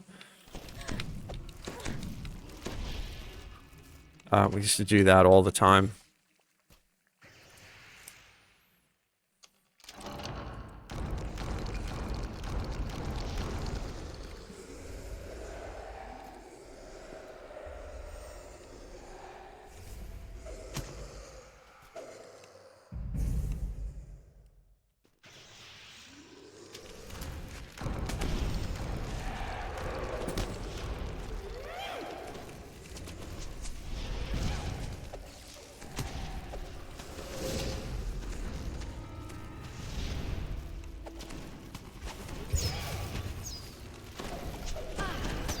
Yeah, she does a good job at getting aggro.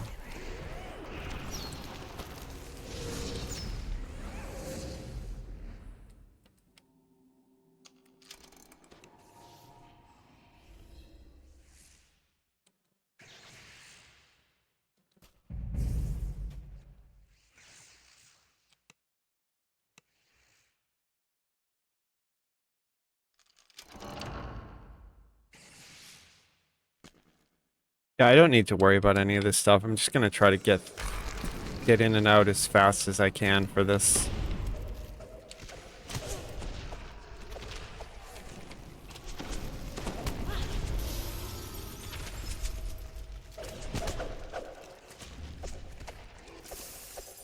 The ghostly skeletons used to baffle people when this game was new because you need, it was there, you need ghost touch in order to hit them.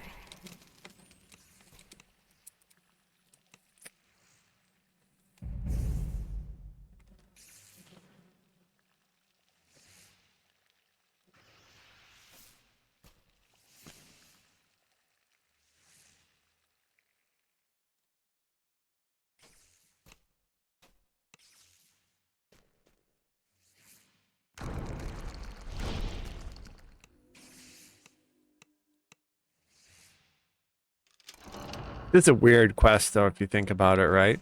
Like, why would you build a mausoleum that has soul locks? I don't... It's just really weird. It's cool, though. I like it. It's probably one of my favorite series of quests in the game.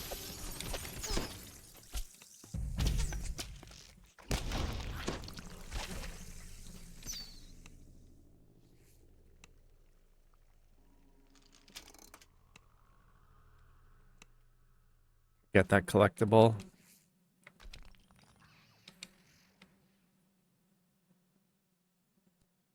Hey, I got a VIP crafting material. I never see those. Like, they're super rare.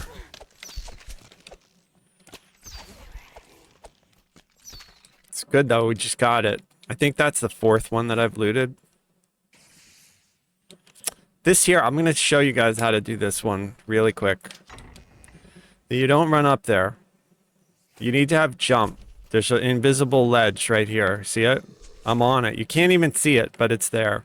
So you jump onto that invisible ledge, you jump onto that, and then you need to have high enough jump to catch this, and then you're good to go. And then you snap the soul lock, and then if you have a quick travel, you can just jump over and just go right from there. And that's it. The whole thing is done. You can ignore the rest of it. Super fast. And it's super safe if you're doing hardcore, right? I mean, obviously, I am doing hardcore. I have hardcore here, but I'm like way over its level, so I'm not in any danger at all. But, you know, if you wanted to be super safe, you maybe could have like killed some of the, there was a champ there. But if you have like a fast move, I would just leave. And obviously, too, if you're with a group of people doing it, you don't want to do that because they're going to get stuck in that room with a whole mess of junk. So, I mean, it'd be a good way to kill somebody that you didn't like because they're going to get a lot of undead, angry undead on them really quick. But if you're just doing it solo, it's really easy to get in and out of there.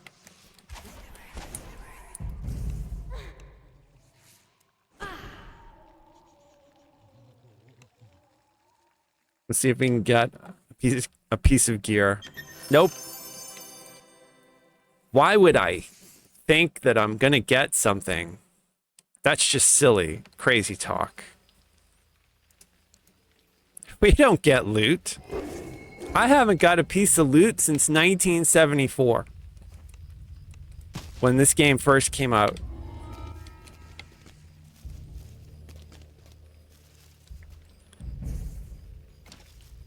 McDonald's value meal cost 99 cents back then. Carton of cigarettes was $1.50. That was the last time I got a piece of loot, named loot.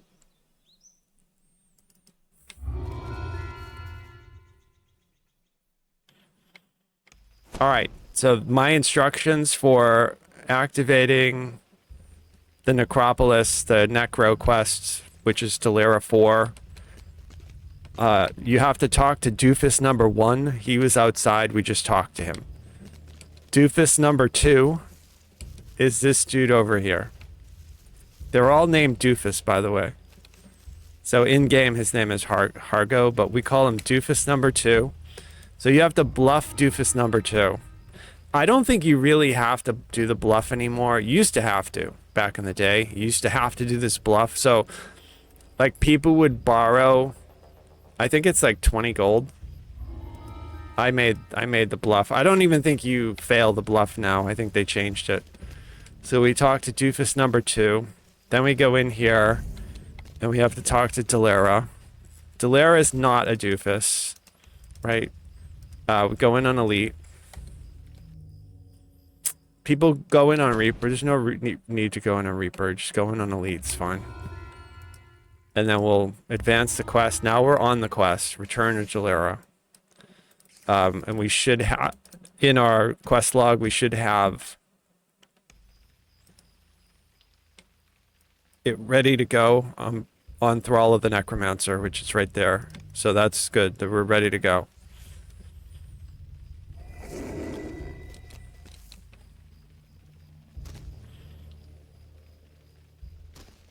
And we don't have to talk to him. This is Doofus Prime. And he's the one who gives you that shitty club, which is why he got that name. So now we're good to go. Thrall. This is where everybody dies, by the way. You get a lot of traps quick. So, like, there's one right here. We're just gonna warp through it. But if you see, like, that, there's a big fire trap, just hit us. We have evasion, so we don't really need to worry about any of this stuff. And then I'm not going to mess around with anything. I'm just going to do it. So the second lever.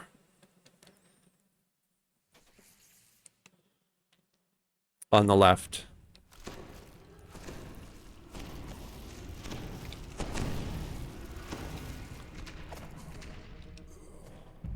Okay, there's a trap on this thing here, right there. It cannot be disabled, so you have to go around it. And then there's another trap There's 3 traps in a row. There's one right on this corner. So we have to jump. Right there. And then there's a bunch of invisible casters, and they will hit you with a hold person, and they will stick you in the trap. Like, we're so high level, we're killing them all without worrying about that, but people get held and they get stuck in that trap and die. There's another trap literally right in front of us, so we're gonna jump it. And then you come back here. I think the box to disable it is back there, but it's super easy this high level with evasion. We don't have to worry about anything.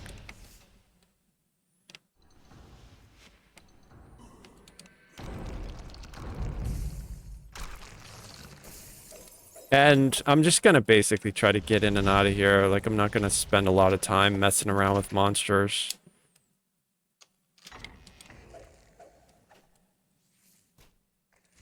That whole floor back there is trapped, but it's not a very lethal trap, so you don't really need to worry about it. Obviously, you don't want to be standing on it if it pops, but it's not like those other 3 traps are pretty bad. This one here, you can just kind of jump over. This trap here, though, like, it might seem stupid because it's just the shooty darts, but I've seen people die in that. So you just want to jump down that hole. I could disable all the traps with Darling, but I'm getting no XP, so I'm not going to worry about it. You want to stay away from the water.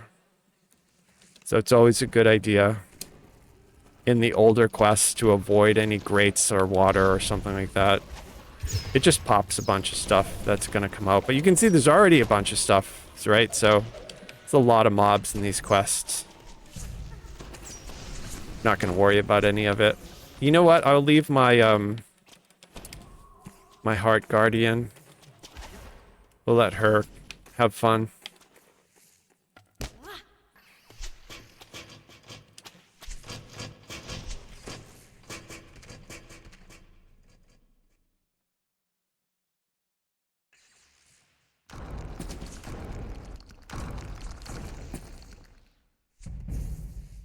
Gonna be a bunch of angry stuff in that room when we go back, but we're not gonna worry about it right now.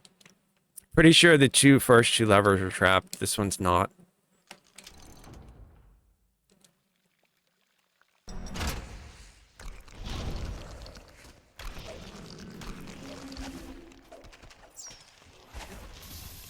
You guys like me, if you've done this a lot, you may already know everything I'm saying about it, so...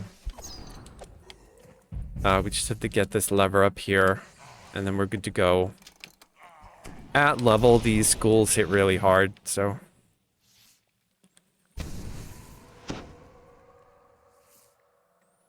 Again, we're gonna skip the water.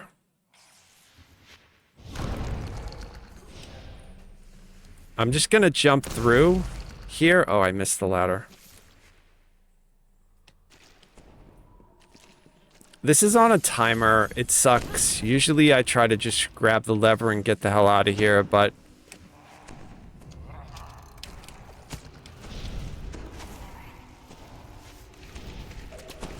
That gate out there is down, so I'm gonna get the chest in here.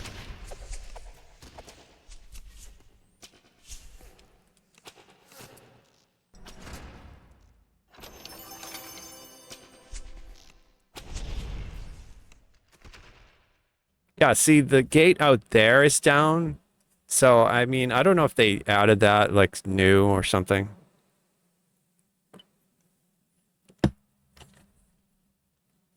Used to be able to just blast through this one before this gate dropped and just go. I think they added that second gate. Maybe you guys know. Maybe I'm just dumb. It's been a long time, right, since I... like, kept track of all the different changes and all the different quests. Yeah, Wartusk, that's correct. He does use Starlink, and he plays when he's on airplanes on a laptop. I would do that. Why not? I certainly would do that. I think it's great. I think it's a great use of Starlink, like, to have it... I touch the water. It's so stupid. Why not? Like, I think it's great, like, the whole concept of being able to get the internet anywhere. I think it's Awesome. I kind of think like they're gonna eventually put like a giant thing on the moon, like the like a Death Star antenna that will broadcast the internet to the entire globe. I think it would definitely be cool. Either that, or they could run like miles and miles of stuff underwater. All right, we're gonna stay here. We're just gonna go.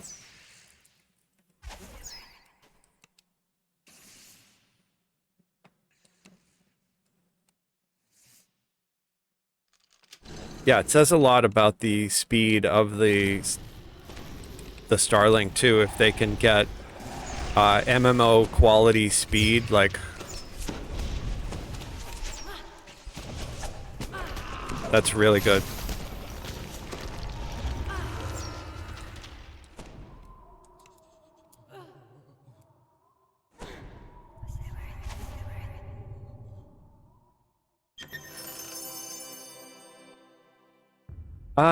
Darling's gonna pick these for us.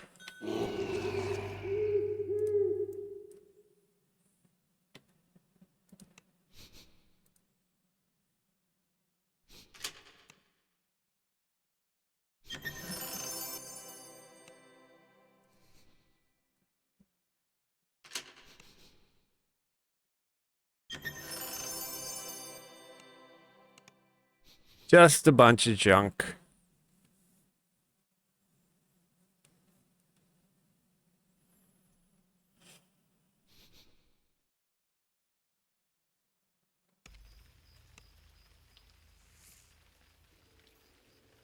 Okay, we need to go back and talk to her.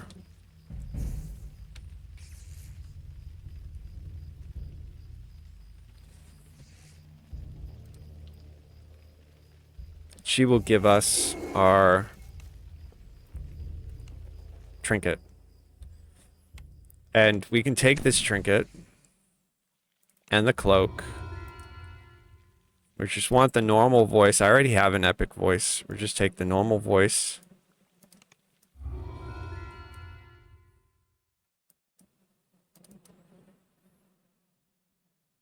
Now, I need to take... So I have these commendations of heroism. I have to turn those into greater tokens of the 12. So I go to the 12. In order to make this Master's Gift, we need three things. We need 5 greater tokens of the 12. We need our Mantle of the World Shaper, and we need our Voice of the Master. So in order to trade in these, I think maybe, can I just double click on them? It may be that I can just double click on them.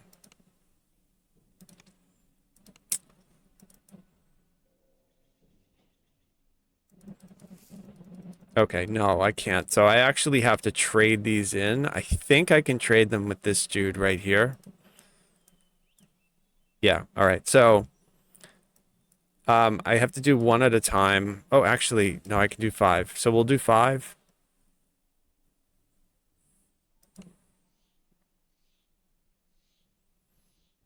All right, so now I have 5 greater tokens. Now you get these greater tokens by doing like the Chronoscope raid or the dragon, or I think you can get them out in the desert, the Menectarin raid as well. They basically are their raid tokens, right? You just need 5 of them. And we have to go to the old ritual altar, I believe. I think this is correct. So the old one, legacy, and we take our voice, our mantle, and then our 5 tokens. We forge them, and it's gonna pop it and give us that Master's Gift. So the reason to do that, that cloak gave us a 5% XP boost, but it takes up a cloak slot. The trinket gave us a 5% XP boost, but it took up a trinket slot. You could wear them together to get the vision of the master buff, but it's just basically true seeing and then the 5% bonus. All we really care about is to get that extra 5% bonus. This makes a diamond that can be slotted into basically any slot that will give us the 5%. So it covers the slot. You can see I have a master's gift already. Part of that box that I opened gave me 20 commendations of heroism. They did offer a master's gift in that box, but what I said when I went over, if you guys saw my YouTube video on like when I was talking about what to take, it's better to take the commendations of heroism because you can make 4 master's gifts rather than just taking the master's gift. Yes, there's a little bit of work required to do it, but you saw tonight, like it's a super easy process. You just have to do 3-0 and Delera. We could have done Delera on heroic and it would have been even easier and faster. So I still have 10 of these left and I can make 2 more. So, but I'm not going to turn them in now into anything. I'm just going to keep them as those commendations of heroism for now. This I want to slot into a low level item. So we're going to go. I got one of those trinkets that comes from the Brute. The Cerulean Hills. You know, the Magma Brute quest drops a trinket of heroism that I wear on most all my characters. It's level 3. So if I do a search here for level 3, it's right there, the Battle Worn Metal. So ideally this would have like a mythic bonus on it, but on this server it doesn't. It's just a blue slot. So for level 3, it's +2 charisma. That helps any character allure. So if you're going to do like haggle at low level or whatever, bluff or whatever. So this is a pretty good trinket.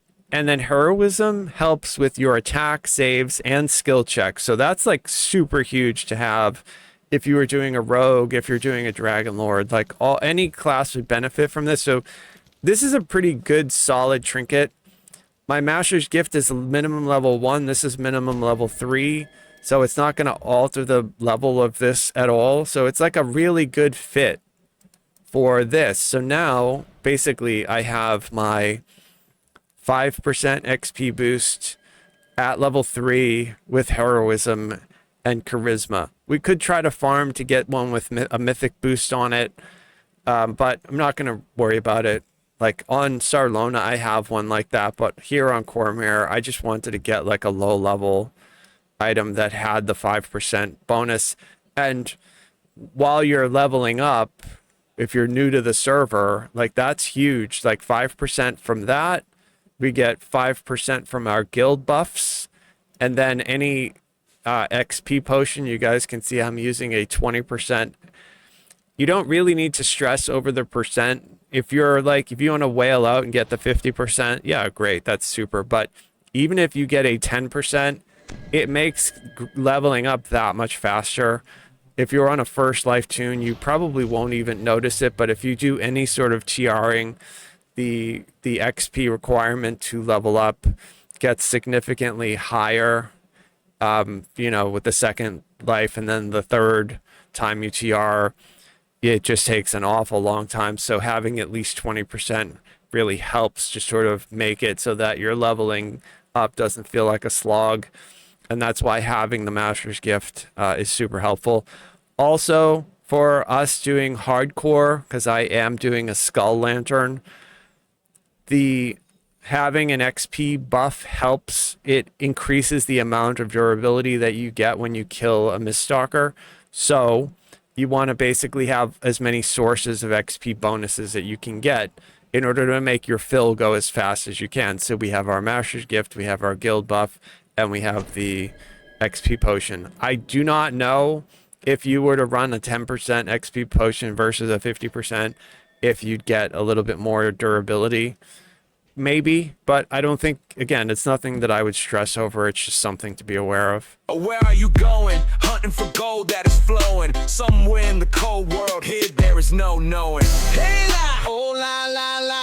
We love, love, then stands a standing stone. Let's make camp, we love games. Let's make camp and play more games. Hey la, oh la la, we love games. There's a standing stone. Let's make camp, we love games. Let's make camp and play more games. Hey la, oh la la, we love games. Where are you going? There's no knowing what magic awaits, what evil is growing. Hey la, oh la la, we love games. There's a standing stone, let's make camp, we love games. Oh la la, hunt no crypts is folly. Just play games and be jolly. Magical treasures hide in the dark, so rest and embark.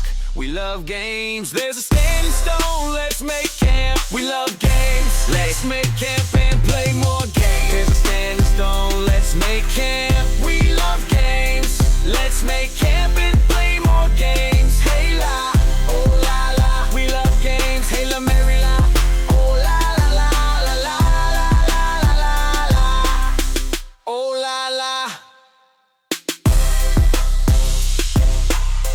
la la la la la, la la la la, oh la la, la la.